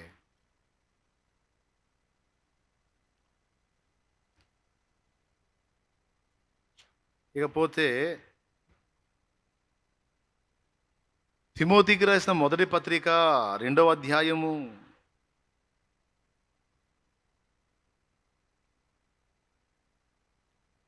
3వ వచనం ఏం చెప్పాడండి? రాజుల కొరకు, అధికారుల కొరకు, ప్రజలందరి కొరకు, మనుషులందరి కొరకు ప్రార్థన, విజ్ఞాపన, యాచన, కృతజ్ఞతాస్తుతులు చేయవలని హెచ్చరించుచున్నాడు. ఇది మంచిదియు మన రక్షకుడకు దేవుని దృష్టికి అనుకూలమైనదియునై ఉన్నది. ఆయన మనుషులందరూ రక్షణ పొంది సత్యమును గూర్చిన అనుభవ జ్ఞానం గలవారై ఉండవలెనని ఇచ్చయించుచున్నాడు, కోరుచున్నాడు, చిత్తము కలిగి ఉన్నాడు. మత్తయి సువార్తలో ఏముందంటే ఒకడైనను నశించుట పరలోకమందున్న మీ తండ్రి చిత్తము కాదని ఉంది. ఇక్కడ ఇంకా స్పష్టంగా చూడండి. మనుషులందరూ తిమోతి పత్రిక 2:3 చదువుకో, తొందరగా చదువుకో. ఇది మంచిదియు మన రక్షకుడకు దేవుని దృష్టికి అనుకూలమునై ఉన్నది. ఆయన మనుషులందరూ రక్షణ పొంది సత్యమును గూర్చిన అనుభవ జ్ఞానము గలవారై ఉండవలెనని ఇచ్చయించుచున్నాడు. మత్తయి సువార్త 18వ అధ్యాయం 14వ వచనం చదువు. అలాగుననే ఈ చిన్నవారిలో ఒకడైన మత్తయి సువార్త 18:14 చదువుతున్నాడు. 18:14 మత్తయి. అలాగుననే ఈ చిన్నవారిలో ఒకడైనను నశించుట పరలోకమందున్న మీ తండ్రి చిత్తము కాదు. అది తండ్రి చిత్తం ఏంటంటే అక్కడ చెప్పాడు. ఎక్కడ చెప్పాడు? తిమోతి పత్రికలో అందరూ రక్షణ పొందాలనట. అందరూ రక్షణ పొంది సత్యమును గూర్చిన అనుభవ జ్ఞానం కలిగి ఉండాలనేది దేవుడి చిత్తమట. అక్క రాసుకో. నెంబర్ 1 ఏంటి దేవుడి చిత్తం? చిత్తం ఏదో తెలిస్తే చేసేద్దు నన్నయ్య. ఇప్పుడు చెప్పా, రాసుకొని చేసుకో. మరి దేవుడి చిత్తం ఏదో చెప్పమను, టపీ చేసేస్తా. ఇన్ని ఆశీర్వాదాలు ఉన్నప్పుడు ఆ చిత్తం ఎందుకు చేయకుండా ఉండాలి? చేస్తా. చెప్పు, ఏంది ఆయన చిత్తం? ఏం చెప్పండి. ఆయన చిత్తం ఒకడైనా నశించుట ఆయనకి ఇష్టం లేదట. అందరూ రక్షణ పొంది సత్యమును గూర్చిన అనుభవ జ్ఞానం గలవారై ఉండాలని ఆయన కోరిక కలిగి ఉన్నాడట, చిత్తమై ఉన్నదట. ఆహా, అందరు రక్షణ పొందాలా? ఓ, మనోళ్ళు ఏడైద్ది అట్టయితే. అందరు రక్షణ పొందాలంటే ఆయన చూసుకోవటం ఏదో మనోళ్ళు అయ్యే పని కాదు. ఇదేమి ఇప్పుడే చిత్తం ఏదో చెప్పమని చేసేస్తానన్నావుగా. చెయ్యాలి. అప్పుడు నేనేం చేస్తానంటే, ఒకడైనా నువ్వు నశించుట పరలోకమందున్న మీ తండ్రి చిత్తం కాదని అన్నాడే, అంటే ఎదుటి వాళ్ళు రక్షింపబడాలని తండ్రి చిత్తమై ఉంది.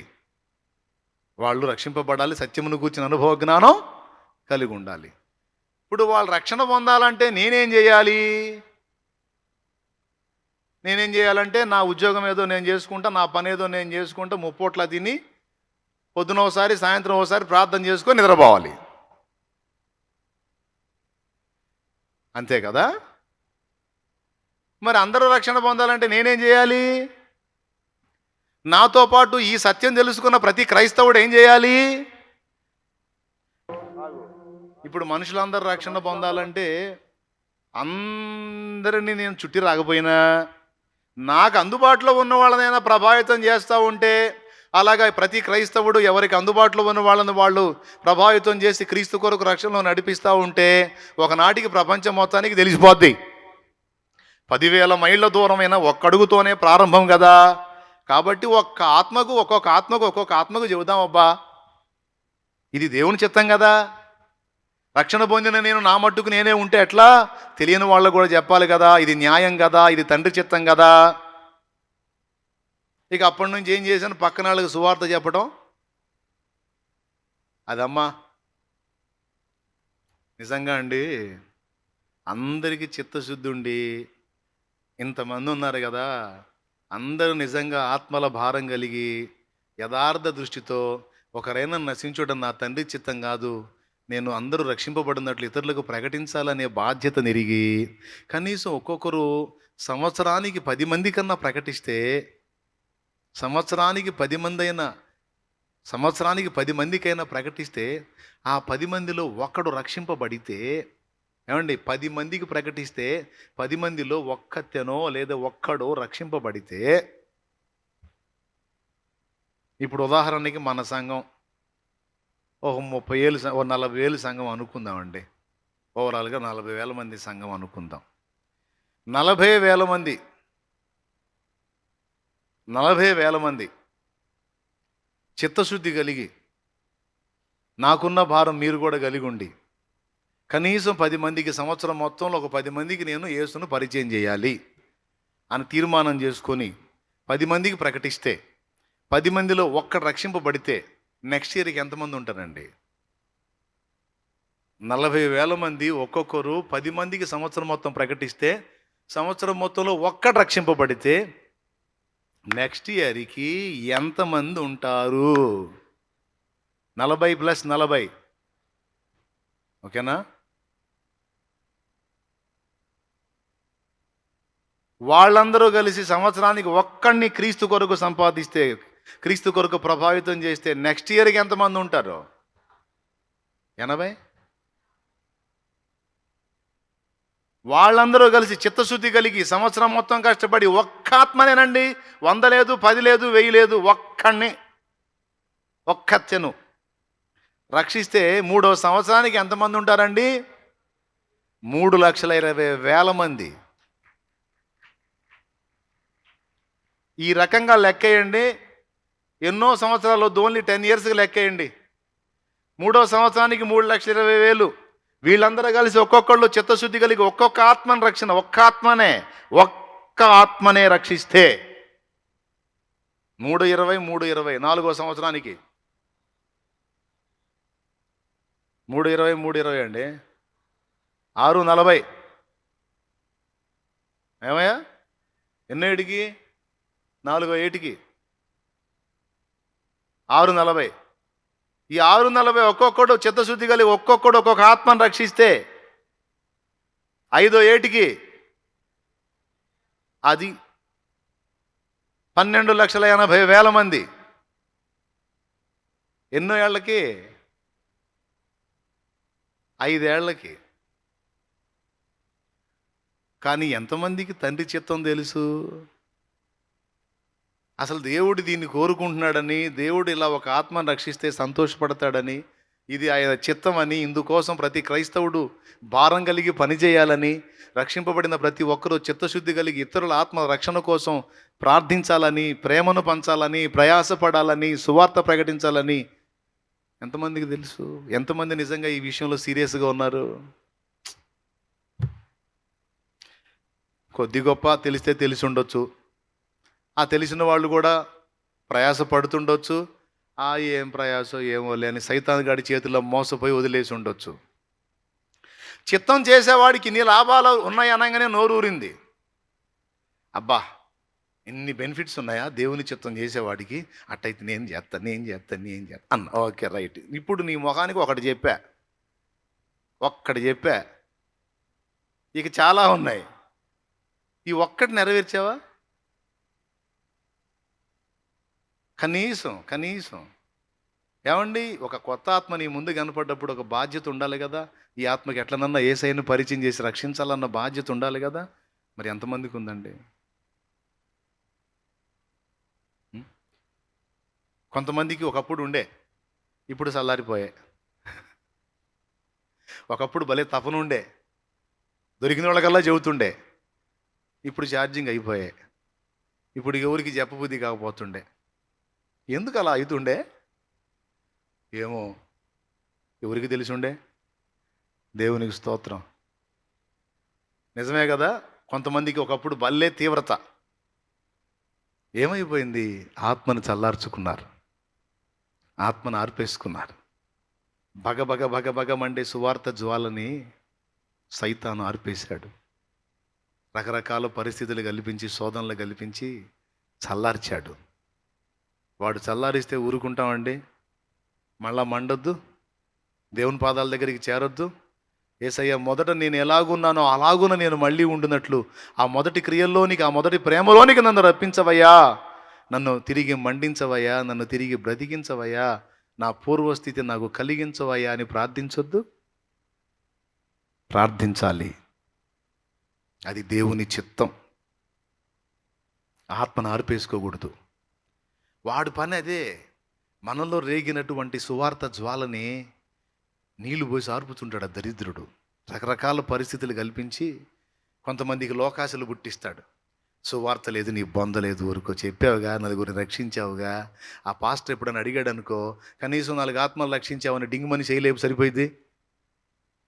ఎందుకంటే నలుగురిని రక్షించావు, ఇంకేం పద్దాకాలు అదే పని అయ్యింది. అదంతా పాస్టర్ల పని. నీ పనే? నీకు ఎన్ని బాధలు ఉన్నాయి, నీకు ఎన్ని సమస్యలు ఉన్నాయి, నీకు ఎన్ని ఇబ్బందులు ఉన్నాయి, నువ్వేంది, నీ పిల్లలేంది, నీ ఇల్లు ఏంది, నీ సంసారం ఏంది, నీ మంచి ఏంది, నీ చెడ్డేంది, ఇన్ని పెట్టుకొని నువ్వు ఆత్మలు అంటావు, వాళ్ళకి సువార్త అంటావు, వీళ్ళని రక్షించాలంటావు, ఆ ఇంటికి పోవాలంటావు. ఈ కొంపలమ్మటి తిరగటం ఏంది నువ్వు అసలు? ఏమిటి ఇళ్ళమ్మడి తిరిగే కర్మ ఏంది నీకు?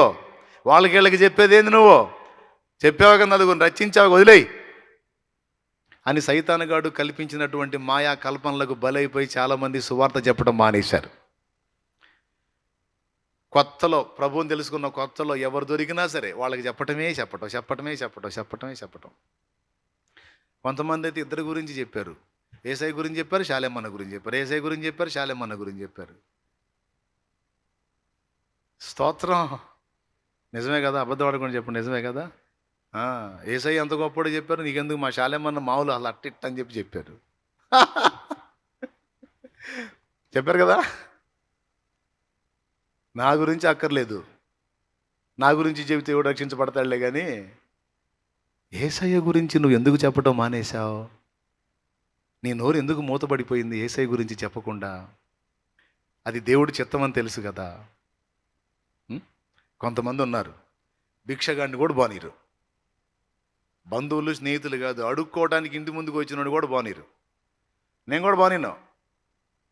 ఒక నూతనాత్మ తగిలిందంటే మాత్రం భిక్షాటనకు వచ్చిన నూతనాత్మైనా సరే, అయ్యా యేసు ప్రభు తెలుసా అని 4 మాటలు మాట్లాడి ఆయన దగ్గరికి చేరినాయనా అని చెప్పి నేను ఇస్తా. మనలో కొంతమంది చల్లారిపోలా, రన్నింగ్లోనే ఉన్నారు, ఆత్మల కొరకు భారంతో మండుతానే ఉన్నారు. కొంతమంది చల్లారిపోయారు. మరి ఇది దేవుడి చిత్తం అని తెలిసి ఇది నువ్వు చేయకపోతే మరి చల్లారిపోయినట్టే కదా, దేవుడి చిత్తం చేయనట్టే కదా. మరి దేవుడి చిత్తం చేయనప్పుడు నువ్వు ఎలా దీవించబడతావు? ఎలా నువ్వు విశ్రాంతిలో ఉంటావు? ఎలా బహుమానం పొందుతావు? కొంతమంది ఉంటారండి, మొండోళ్ళండి, పరిశుద్ధాత్మను కలిగిన వాళ్ళు, పరిశుద్ధాత్మతో నింపబడిన వాళ్ళు. ఆగరే, ఆత్మల రక్షణ కార్యం ఆపరే, చెబుతూనే ఉంటారండి. యేసయ్య గురించి చెబుతూనే ఉంటారు. తిండి పట్టదు, నిద్ర పట్టదు, ఏది పట్టించుకోరు. వాళ్ళ బాధ్యతలు వాళ్ళ ఇంట్లో నెరవేరుస్తారు. ఎందుకంటే మళ్ళీ వాళ్ళ మాట అనకూడదు కదా, అవన్నీ నెరవేరుస్తారు. ఇక మనసంతా ఒక్కడైనా నశించుట నా తండ్రి చిత్తం కాదు, రక్షించాలి, ఆత్మను రక్షించాలి, యేసయ్య గురించి చెప్పాలి చెప్పాలి చెప్పాలి. పరిశుద్ధాత్మతో నిండుకున్న వారే ఇక అదే ధ్యాసలో ఉంటారండి. ఎందుకమ్మా అంత పిచ్చి నీకు? పద్దాకుల ఆత్మల రక్షణ, ఆత్మల రక్షణ, ఆత్మల రక్షణ ఎందుకయ్యా నీకు? పద్దాకల ఆత్మల రక్షణ, ఆత్మల రక్షణ, ఆత్మలకు చెప్పాలి, ఆత్మలకు ప్రకటించాలి, ఆత్మలు రక్షించాలా? ఎందుకయ్యా? ఎందుకంత పిచ్చి నీకు అంటే నీ సమాధానం ఏంటో తెలుసా? పిచ్చి కాదురా, అది నా దేవుని చిత్తం, అది న్యాయం, అది నా దేవుని చిత్తం, అది న్యాయం.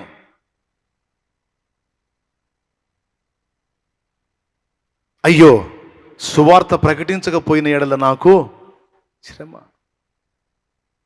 నేను చెప్తానే ఉండాలి, నా నోరు ఆగకూడదు, నా ప్రభువుని గురించి చెప్పాలి, తెలియని వాళ్ళకి నా యేసయ్యని ప్రచురపరచాలి. ఆయన బహుమానం ఇవ్వకపోని నేను చెప్పటం వల్ల ఒక ఆత్మ రక్షించబడింది కదా, నరకం నుంచి కాపాడబడతాడు కదా, యేసయ్య నాకు బహుమానాలు ఇవ్వపోయినా పర్వాలా, సాటి మనిషిని ప్రేమించి ఒకరిని రక్షించాలి కదా అనే భారం వాళ్ళ గుండెల నిండా నిండుంటుందండి. కొంతమందికి చదువు కూడా ఉండదు, అయినా ఏమి తపనో ఆత్మని రక్షించాలని. కొంతమందికి అన్ని ఉండి కూడా భారం ఉండదు. సో ఇప్పుడు మీకు ఒక్కటి చూపించాను నేను, ఇంకా ఉన్నాయి మరి. ఒకటే చూపించింది, ఎంతమందిని కదిలిచ్చావు? సువార్త ప్రకటించే నీ నోరు కొనసాగుతుందా, మూతబడిపోయిందా?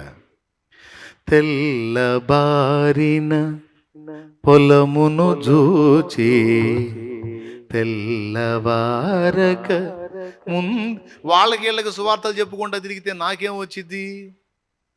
నాకేం ఒరిగిద్ది? నీకేం వచ్చిద్దా? నీకేం ఒరిగిద్దా? అంటే నశించిపోతున్న ఆత్మలకు సువార్త చెప్పటం వల్ల ఏ ప్రయోజనం లేదా?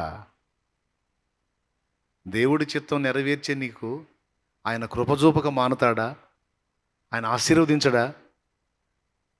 ఆశీర్వదించడా? నిన్ను ఆశీర్వదిస్తాడు, నీకు పుట్టిన వారిని కూడా ఆశీర్వదిస్తాడు. ఏ బాధ్యతల గురించి నువ్వు గందరగోళమై పిచ్చి పట్టినట్టు అయిపోతున్నావో ఆ బాధ్యతలన్నీ ఆయనే గట్టెక్కిస్తాడు. ఆయనే గట్టెక్కిస్తాడు. నీ మనసును ఎడిదిప్పుకోవాలి నువ్వు. అల్పమైన వీటి కోసం కాదు, శాశ్వతమైన దేవుని కార్యాల కోసం నీ మనసును తిప్పుకోవాలి నువ్వు. నా మనసును తిప్పుకోవాలి నేను. క్రీస్తు సువార్త ప్రకటించే మన నోరు మూతపడకూడదు.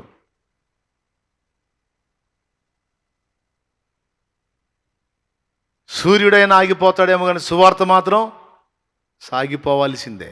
అది దేవుడి చిత్తం. ఇలా నేను చేశా ఆ పని చేశా, నేను ఆ పని చేశా. అప్పులు ఉన్నాయి, బాధలు ఉన్నాయి, పెద్ద కుటుంబం, దొర్లించాలి, మొత్తాన్ని లాక్క రావాలి, అన్నీ తెలుసు. ఒక పక్క వర్క్ చేసుకుంటానే, ఒక పక్క ఫ్యామిలీని రొటేట్ చేసుకుంటానే, మరో పక్క ఎవరైనా ఎరగనోళ్ళు పరిచయం అయ్యారంటే సువార్త చెప్పకుండా వదిలిపెట్టేది లేదు. తినే తిండైనా సరే ఆడబెట్టి ముందు సువార్త చెప్పాలి. నా దేవునికి స్తోత్రం. అవన్నీ చూసి ఏవేవి బంధకాలు ఉండి నేను ఫ్రీగా సువార్త ప్రకటించకుండా బంధకాలు ఏవేవి అడ్డుపడ్డాయో మొత్తాన్ని తెంచి అవతల పడేసి, పోరా, ఫుల్ టైం నీకు, పో, చల్, నడు, చేయిపో, ప్రకటించుపోని వదిలేశాడు. ఏ బంధకాలు? ఇవేనా? ఈ అప్పుల బంధకాలు నేను శోధిస్తున్నా, తెంచేస్తున్నాను, పో. ఈ సమస్యలేనా? విడిపిస్తున్నా, పో. నీకున్న కొంచెంలో నువ్వు నమ్మకంగా ఉన్నావు. తిండి తిప్పులు కూడా పక్కన పెట్టేసి ఇతరులకు నన్ను పరిచయం చేయటంలో నిమగ్నం అయిపోయావు. నా కుమారుడు, ఇదిగో నీకు పూర్తి స్వేచ్ఛని ఇస్తున్నాను, వెళ్ళి ప్రకటించు అని. నా బంధకాలు, సంవత్సరాలు నన్ను పీడించిన బంధకాలన్నీ తెంచి అవతల పడేసి నా తండ్రి నాకు స్వేచ్ఛనిచ్చి నడిపించాడు. నువ్వు ఆయన చిత్తం చేస్తే నీకు న్యాయం చేయకుండా ఉంటాడా? ఏమా? ఆ భారాన్ని కలిగి నువ్వు ఫలించడం మొదలు పెడితే నిన్ను పట్టించుకోకుండా ఉంటాడా? అసలు నీ విశ్వాసాన్ని పరీక్షించడానికి కొద్ది రోజులు మౌనంగా ఉన్నా, నువ్వు మొండిగా అలాగే దేవుని కార్యాలు నెరవేర్చుకుంటా ముందుకు సాగితే నిన్నుగాక ఎవరినైనా ఆశీర్వదిస్తాడు? నీకు తెలుసా, నీ ఒక్కదాన్నే కాదు, నీకు పుట్టిన వారిని కూడా ఆశీర్వదిస్తాడు ఆయన. ఆ మాట ఉంది బైబిల్లో, నీకు పుట్టిన వారిని నేను ఆశీర్వదించేదును, నా మాటలు నీ నోట నుండి, నీ పిల్లల నోట నుండి, పిల్లల పిల్లల నోట నుండి కూడా తొలగిపోవన్నాడు. ఏమి ఆశీర్వాదం, ఏమి దీవెనది!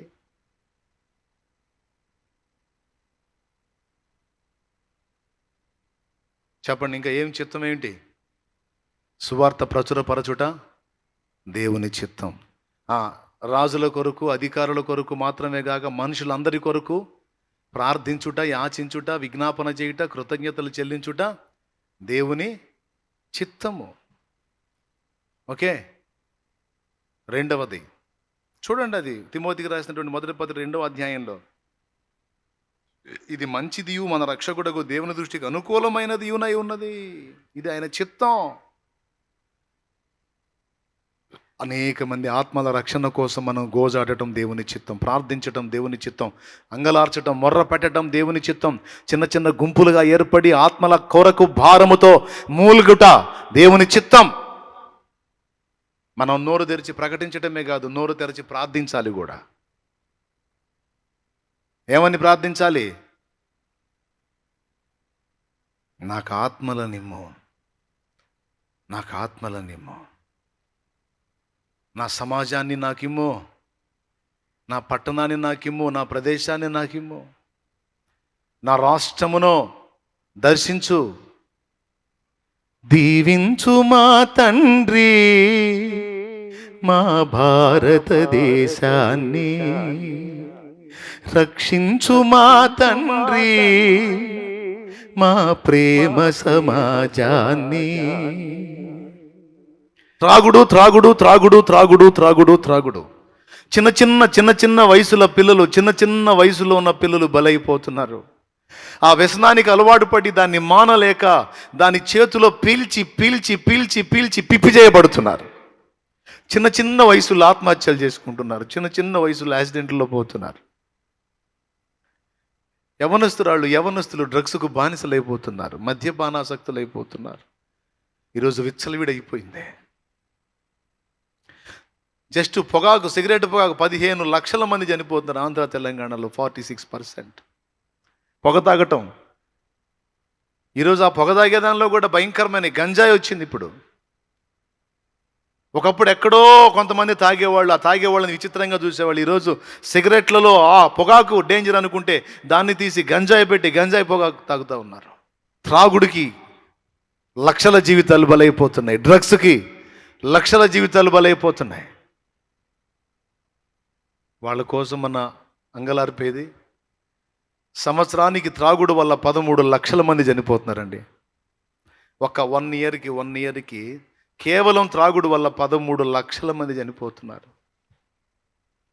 అదే యవన బిడ్డలు క్రీస్తు కోసం నిలబడితే, అదే యవన బిడ్డలు మారు మనసు పొంది రక్షింపబడి వాళ్ళు దేవుని పరిచారకులై ఆత్మల సంపాదకులైతే ఆ కుటుంబాలు దీవించబడతాయి. అనేక మంది త్రాగుబోతులు మారుతారు కదా, అనేక మంది బ్రతుకులు బాగు చేయబడతాయి కదా, వాళ్ళు బతుకుతారు, అనేక మందిని బతికిస్తారు కదా. ఈరోజు ఎన్ని కుటుంబాలు కూలిపోతున్నాయో ఒక్కసారి ఆలోచించండి, ఎన్ని జీవితాలు భగ్గున మండిపోతున్నాయో. మనం ప్రార్థించాలి అండ్ ప్రకటించాలి. అది దేవుని చిత్తం, అది తండ్రి చిత్తం. చెప్పండి, నంబర్ 1 ఏంటి తండ్రి చిత్తం?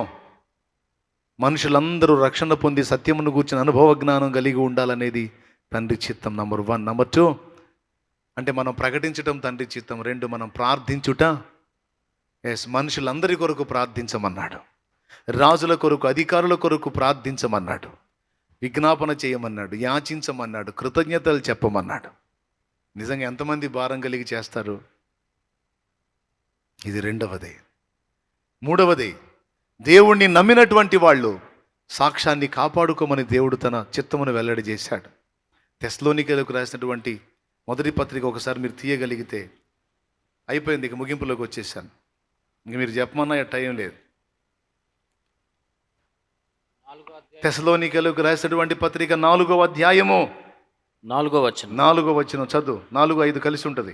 మీలో ప్రతి వాడును దేవుని ఎరుగని అన్యజనుల వలె కామాభిలాషయందు కాక పరిశుద్ధత యందును ఘనత యందును తన ఘటమును తన శరీరమును ఎట్లు కాపాడుకొనవలెనో అది ఎరిగి ఉండుటయే దేవుని చిత్తము అని ఉన్నది అక్కడ. ఈరోజు దేవుణ్ణి నమ్ముకున్నటువంటి యవనస్తురాళ్ళు విచ్చలవిడి జీవితానికి అలవాటు పడిపోయారు. వివాహాలకు ముందే లైంగిక పాపానికి అలవాటు పడిపోయారు. ఈరోజు అది తప్పు కాదు. వాళ్ళు ఇష్టం వచ్చినట్టు చేస్తూ ఉన్నారు. ఈరోజు వివాహ సంబంధాలు కూడా మంట కలిసిపోతూ ఉన్నాయి. సహజీవనం తప్పు కాదని చెప్పి కోర్టు తీర్పులు ఇస్తూ ఉంది. తెలుసా మీకు? ఒక స్త్రీకి ఇష్టమైతే పరపురుషుడితో సహజీవనం తప్పు కాదట. ఒక పురుషుడికి ఇష్టమైతే వేరే స్త్రీతో సహజీవనం తప్పు కాదట. చట్టాలు మారిపోతున్నాయి. భయంకరమైన పరిస్థితులు వస్తూ ఉన్నాయి.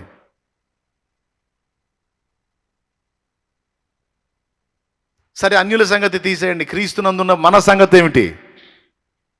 మన ఘటాలు అపవిత్రతకి, హేయమైనటువంటి పాపాలకి అప్పజెప్పొద్దు అని దేవుడు మాట్లాడాడు. కానీ మనం కొంతమంది యవనస్తులు అంటాం చూస్తూ ఉన్నాం.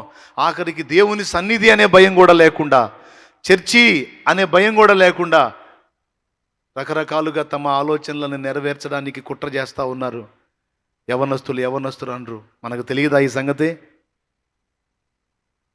మరి ఇది దేవుడి చిత్తం. మన దేహాలను, మన ఘటాలను మనం పవిత్రత యందును, నీతి యందు, పరిశుద్ధత యందు జాగ్రత్త చేయటం దేవుని చిత్తం అని రాస్తుంది ఇక్కడ. ఏది దేవుని చిత్తమై ఉన్నదో దాన్ని మన ద్వారా జరగకుండా చేయడానికి సాతాను కుట్ర బన్నుతాడు. సువార్త ప్రకటించి ఆత్మలను రక్షించడం దేవుని చిత్తం అంటే మనలో సువార్త జ్వాల ఆరిపోయేటట్టు శత్రువు చేస్తాడు. అలాగే మనుషులందరి కొరకు, రాజుల కొరకు, అధికారుల కొరకు ప్రార్థించడం దేవుని చిత్తమని రాసుంది కనుక మనం వారి కోసం ప్రార్థించకుండా, అలా విజ్ఞాపన చేయకుండా వాడు అడ్డగిస్తాడు. మూడవది, పరిశుద్ధత యందు, నీతి యందు మన ఘటాల్ని కాపాడుకోవటం దేవుని చిత్తం అయితే మనం అపవిత్రతకు అప్పగించుకునేటట్టు, మనం చెడుతనం చేసేటట్టు మనల్ని ప్రేరేపించడానికి సైతాను కుట్ర చేస్తాడు.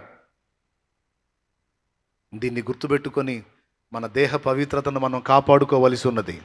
దేవునికి స్తోత్రం కలుగునుగాక. వర్షం పడుతుందిలేండి, బయటపడేది చిన్నవాన, దీని సౌండ్ ఏం పెద్ద గొడవ. రేకులు కదా, చిన్నవానను కూడా భూతద్దంలో చూపించింది. మూడవది ఏం చెప్పాను? మన ఘటమును, మన శరీర పవిత్రత, మన నాలుక, చూపు, దృష్టి, మన వినేది పవిత్రత కాపాడుకోవాలి. పవిత్ర నడవడి, పవిత్ర ప్రవర్తన మన కుటుంబ సభ్యులకు వాక్యం లేకుండానే వాళ్ళు దేవుని సన్నిధికి వచ్చేటట్టు చేస్తుందట. పవిత్ర ప్రవర్తన, పవిత్ర నడవడి. సో మన దేహాన్ని కాపాడుకునే విషయంలో మనం కేర్ఫుల్గా ఉండాలి. విచ్చలవిడి లైంగికతకు మనం అప్పగించుకోవద్దు అనేది దేవుని చిత్తం. మూడవది. నాలుగవది, జస్ట్ ఇటుపక్క చూడండి.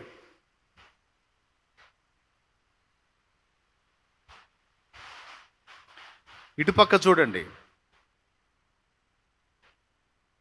5వ అధ్యాయము 12వ వచనం నుంచి. మరియు సహోదరులు, ఒక్క నిమిషం, 16వ మీరు ఇంటికి వెళ్ళి చదువుకోవచ్చు ఇవన్నీ.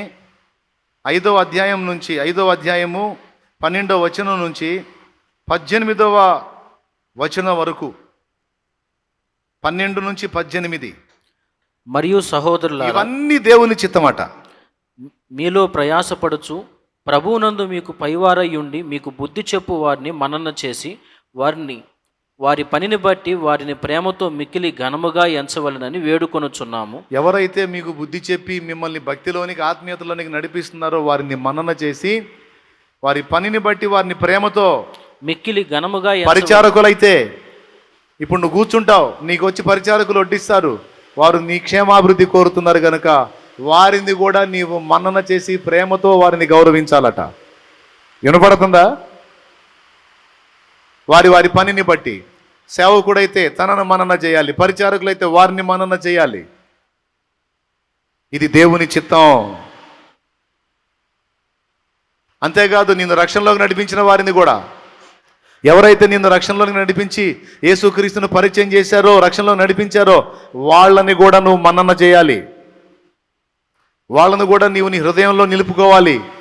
వారికి కూడా నువ్వు ఇచ్చేటువంటి సముచిత స్థానం ప్రేమతో ఇవ్వాలి. ఇది దేవుని చిత్తం.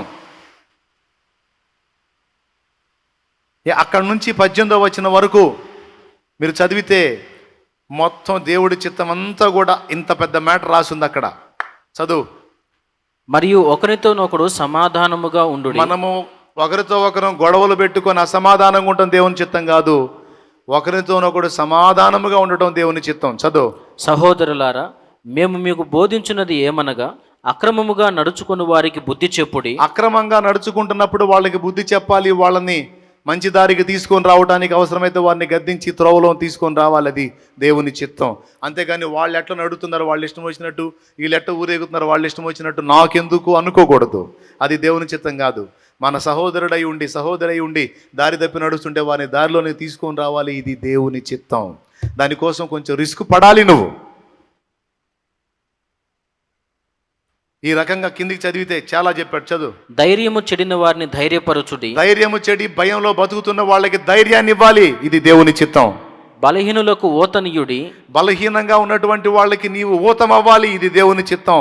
అందరి ఎడల దీర్ఘశాంతము గలవారై ఉండుడి. అద్దుగదుగా అందరి తొందరపడి కోప్పడక కొంచెం ఇతరులను సహించేవారుగా ఉండాలి. ఇది దేవుని చిత్తం.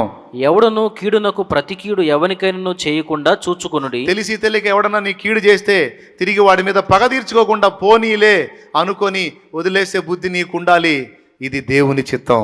మీరు ఒకని ఎడల ఒకడును మనుషులందరి ఎడలను ఎల్లప్పుడూ మేలైన దానిని అనుసరించి. నువ్వు ఏ పని చేసినా, నువ్వు ఏది చేసినా ఒక్కటే చూసుకో. ఇది నాకు క్షేమమా, నా వారికి క్షేమమా, ఇతరులకు క్షేమమా కాదా అనేది చూసుకో. ఏది చేసినా ఇతరులకు మేలైన దాన్ని అనుసరించి నడుచుకో. కీడు చేయొద్దు అన్నాడు. ఎల్లప్పుడూ సంతోషముగా ఉండుడి. ఇది కూడా ఒక చిత్తమే, దేవుని చిత్తం. నువ్వు ఎప్పుడు ఏడుపు కొట్టు మొహం వేసుకొని తుమ్మల్లో పొద్దుపొడిసిన మొహం పెట్టుకొని తిరగటం దేవుడి చిత్తం కాదు. నువ్వు ఎప్పుడు హ్యాపీగా ఉండాలంట. అది దేవుని చిత్తం అట. నువ్వు ఎల్లప్పుడూ సంతోషంగా ఉండాలట. ఇది దేవుని చిత్తం అట. ఎడతెగక ప్రార్థన చేయుడి. ఎడతెగక ప్రార్థన చేయుట కూడా దేవుని చిత్తం. ప్రతి విషయమందును కృతజ్ఞతాస్తుతులు చెల్లించుడి. ఇది దేవుని చిత్తం. ఇలాగు చేయుట యేసుక్రీస్తునందు మీ విషయములో దేవుని చిత్తము. అద్దుగో స్పష్టంగా చెప్పేశాడు చూడు. పైన చెప్పినవన్నీ చెప్పి ఇలాగు చేయుట మీ విషయములో దేవుని చిత్తము అన్నా. ఇన్ని చెప్పావు, యాడు గుర్తుంటే. అందుకే ఇంటికి పోయి చదువుకోమని చెప్పా. నీ సరుకు నాకు తెలుసుగా. దేవునికి స్తోత్రం. హల్లెలూయా. 2 సంగతులు మీకు అందించాను. మొట్టమొదటిది దైవ చిత్తం నెరవేర్చేవాడికి అనుకూరే ప్రయోజనాలు ఏంటి అనేది మాట్లాడాను. దేవుని చిత్తం నెరవేర్చిన నా జీవితం ఎలాగ ఇతరులకు దీవెనకరంగా మారిందో సాక్ష్యం ఇచ్చా.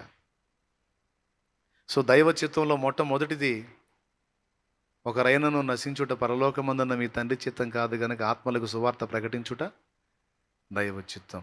అంతేకాకుండా ఇతరుల కొరకు ప్రార్థించుట దైవ చిత్తం. మూడవది పవిత్రతలో మన ఘటమును కాపాడుకొనుట దైవ చిత్తం. 4వది ఇప్పుడు నేను చూపించిన వచనాలన్నీ. బిడ్డలారా, కనీసం ఈ 4వ దాన్ని ఇంటికి పోయి చదువుకున్నా ముందు చెప్పిన 3 గుర్తుంటాయని నా నమ్మకం. ఏంటి ఆ 3 చెప్పండి? ఇతరులకు సువార్త ప్రకటించుట, దేవుడి చిత్తం అనండి, ఇతరుల కొరకు ప్రార్థించుట, పవిత్రతలో ఘటమును కాపాడుకొనుట,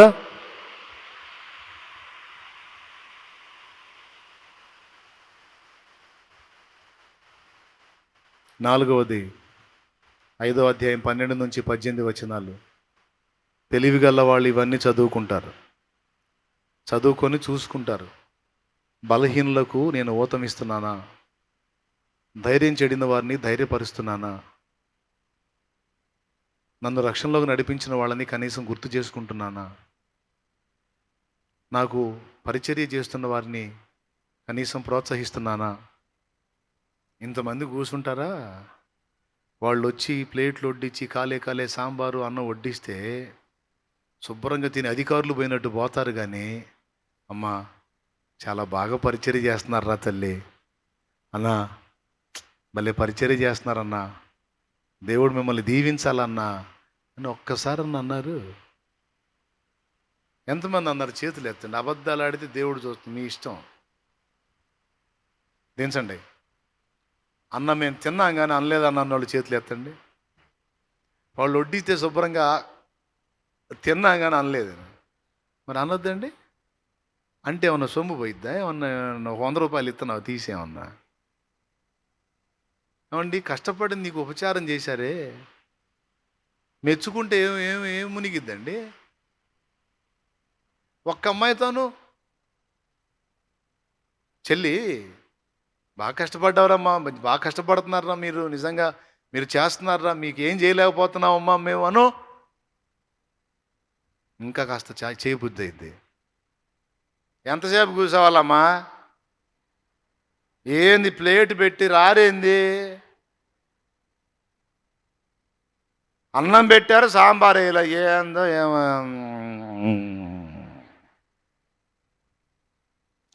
అని సనుగుళ్ళు గొనుగుళ్ళు తప్ప ఎప్పుడన్నా కాస్త ఒక్కనన్నా మెచ్చుకున్నారు? ఇవాళ మెచ్చుకుంటారు, నాకు తెలుసులే, చెప్పాను కదా, ఇవాళ వద్దన్నా మెచ్చుకుంటారు, ఎందుకన్నా మంచిది అన్న చెప్పాడని. నేను చెప్పానని కాదు, మనసులో పుట్టాలండి, ఆ బుద్ధి పుట్టాలండి, అలాంటి మనస్తత్వం రావాలండి. నేను హోటల్లో తిన్నా మెచ్చుకుంటా, డబ్బులు ఇచ్చి తింటున్నా, నేనే ఊరక తింటల్లా, అయినా సరే మెచ్చుకుంటా. నేర్చుకోవాలి. మెచ్చుకోవడంలో పిసిని కొట్టు బతుకేం బతుకండి, నాకు అర్థం కాదు. మెచ్చుకోవాలి కదా. నేను ఇంతగా కష్టపడుతున్నాను, ఎప్పుడన్నా ఒకసారి అన్నా, చాలామన్నా మా కోసం చాలా కష్టపడుతున్నాం అన్నారు, మీరా అన్నారా? నాకు వినపడలేదులే. మన్నన చేసి అన్నాడు. మీరేం మెచ్చుకోవద్దులే కానీ జాగ్రత్తగా ఉండండి, నాకంతే 10,000 10 కోట్లు, మీరు భద్రంగా ఉంటే నాకు అంతే చాలు.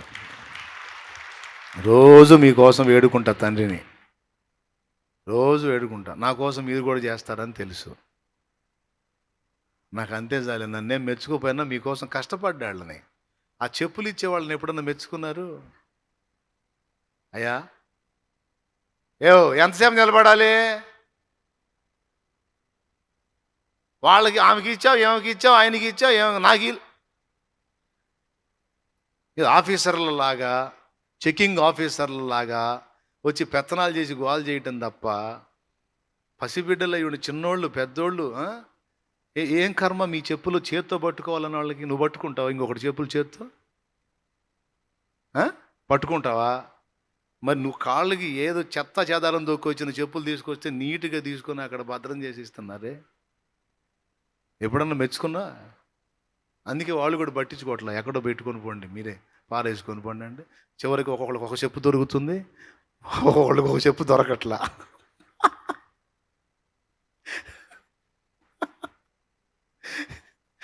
కుప్ప అయితే చెప్పులు పడి ఉంటాయి, ఒక చెప్పే దొరికింది, ఇదేందో ఒకటే ఉంది ఇంకొకటి.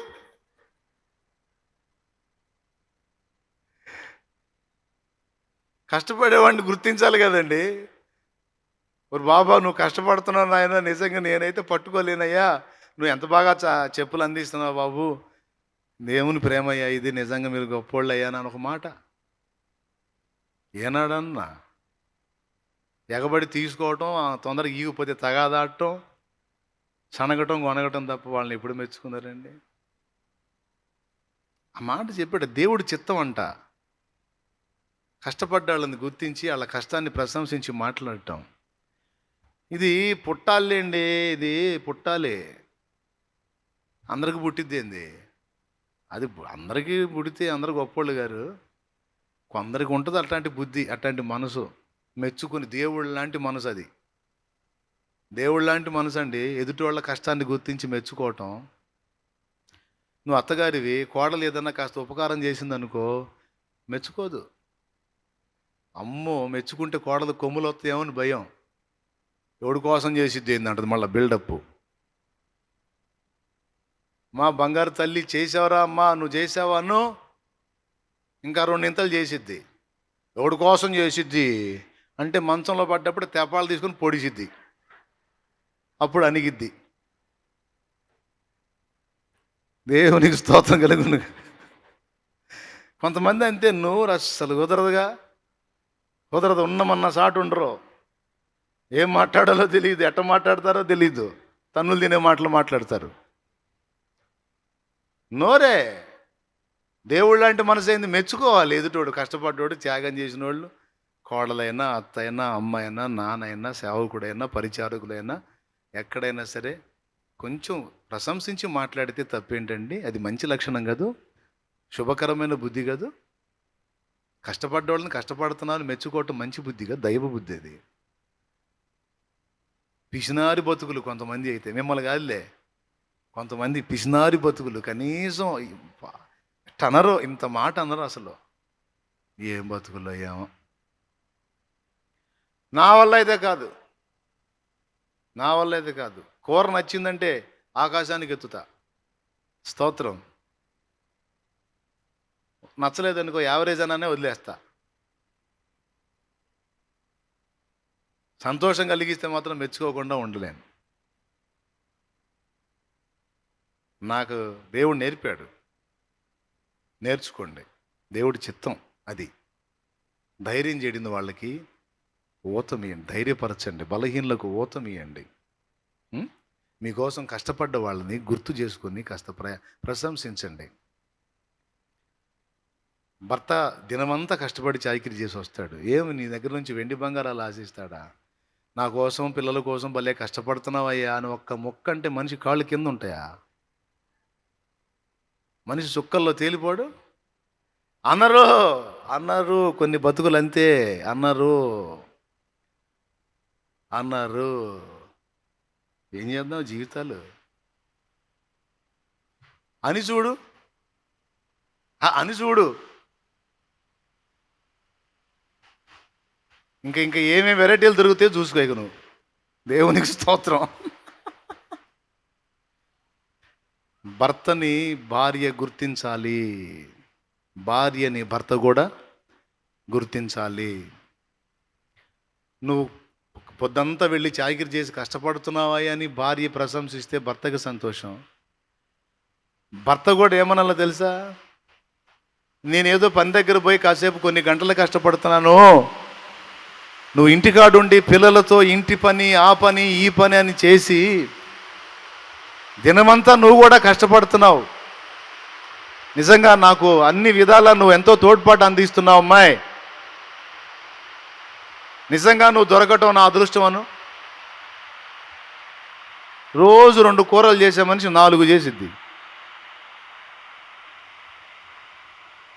శుభ్రంగా ఆ దొండకాయ, బెండకాయ, వంకాయ ఫ్రైలు చేసి పెట్టిద్ది.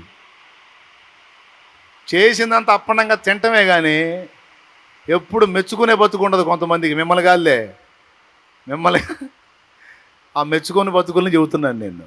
అనరు, అనాలి. ఇది దేవుని చిత్తం. నాకు తెలియదు, అక్కడ రాసి ఉంది. మన్నన చేసి అంటే అర్థమైంది ప్రశంసించి, మర్యాద ఇచ్చి. వినపడుతుందా? వాన సౌండేనా? ఎంతమందికి వినపడుతుంది? చేతులు ఎత్తండి బాబా. పిల్లల్ని పెద్దలు మెచ్చుకోవాలి, పెద్దల్ని పిల్లలు ఘనపరచాలి. ఇది దేవుని చిత్తము. ఇలా చెప్పుకుంటూ కిందికి వస్తే ఎడదెగక ప్రార్థన చేయటం, ఎల్లప్పుడూ కృతజ్ఞతలు చెల్లించటం, ఎప్పుడు ఏడుపు కొట్టు మొహం వేసుకొని తిరగటం దేవుడి చిత్తమా? ఏడుపు కొట్టు మొహం కాదు, ఎల్లప్పుడూ సంతోషముగా. కొంతమంది ఫేసులు చూస్తే చూడాలనిపించింది. ఎందుకు? ఎప్పుడు చిరునవ్వు ఉంటుంది ముఖం మీద, చిరునవ్వు ఉంటుంది. కొంతమంది ముఖాలు చూస్తే పొరపాటును చూసాను ఈ మనిషికి వెళ్ళి అనిపించింది. స్తోత్రం. కొంతమంది లేడీస్ ఉంటారు, కొంతమంది జెంట్స్ కూడా ఉంటారు. ఎప్పుడన్నా చూడు, దేవుని బట్టి ప్రశాంతత, చిరునవ్వు. దేవునికి మహిమ కలుగును గాక. హల్లెలూయా. ఏమంటే నా ముఖం ఎట్లా ఉంటుందండి? ఉంటుందా? నవ్వు ఉంటుందా ముఖాన? ఏడుపు కొట్టు ముఖం వేసుకొని ముఖం నాకు ఇష్టం ఉండదు. నేను నవ్వుతా. నాకు చిరునవ్వే ఇష్టం. మీరు కూడా అలా నవ్వుతా దేవుళ్ళు ఆనందంగా ఉంటాం నాకు ఇష్టం. బాధలు నాకున్నాయి, మీకున్నాయి, కానీ బాధలతో పాటు యేసు ఉన్నాడుగా. లేకపోతే కదా మనం కృంగిపోవాలి. ఉన్నాడు కాబట్టి చింత లేదు. కాబట్టి ధైర్యంగా ముందుకు సాగుదాం. ఇది దేవుని చిత్తం. కాబట్టి సవివరంగా దేవుని చిత్తం వల్ల వచ్చే ప్రయోజనాలు ఏంటో చెప్పాను. ఏది దేవుని చిత్తమో కూడా మీకు కొంత వివరించాను. ఆలోచించండి, దేవుని చిత్తంలోకి రండి, దేవుని ముందు అడగండి. నా ఇష్టము కాదు, నా ఇష్టాలన్నీ నెరవేర్చడానికి నువ్వేమన్నా నాకు పనోడివా దేవా? నువ్వేమన్నా నాకు బానిసవా? నువ్వు మా నాన్నవయ్యా, నువ్వు మా నాన్నవి. కాబట్టి నీ ఇష్టం ఏదో చెప్పు నాయన, ఆ ఇష్టం నన్ను నెరవేర్చని, నీ చిత్తమే నాలో జరగని, నీ సంకల్పమే నాలో నెరవేరని. నువ్వేమనుకున్నావో అవి నా జీవితంలో జరగాలయ్యా. నేను అనుకున్నాయి కాదు. నువ్వేమనుకుంటున్నావు, నన్ను ఏం జరగాలనుకుంటున్నావు నా జీవితంలో అయ్యే జరగని. నీ చిత్తమును దాటి నన్ను పోనీయొద్దు, ట్రాక్ తప్పనీయొద్దు ప్రభువా అని దేవుని కాళ్ళు పట్టుకుందాం.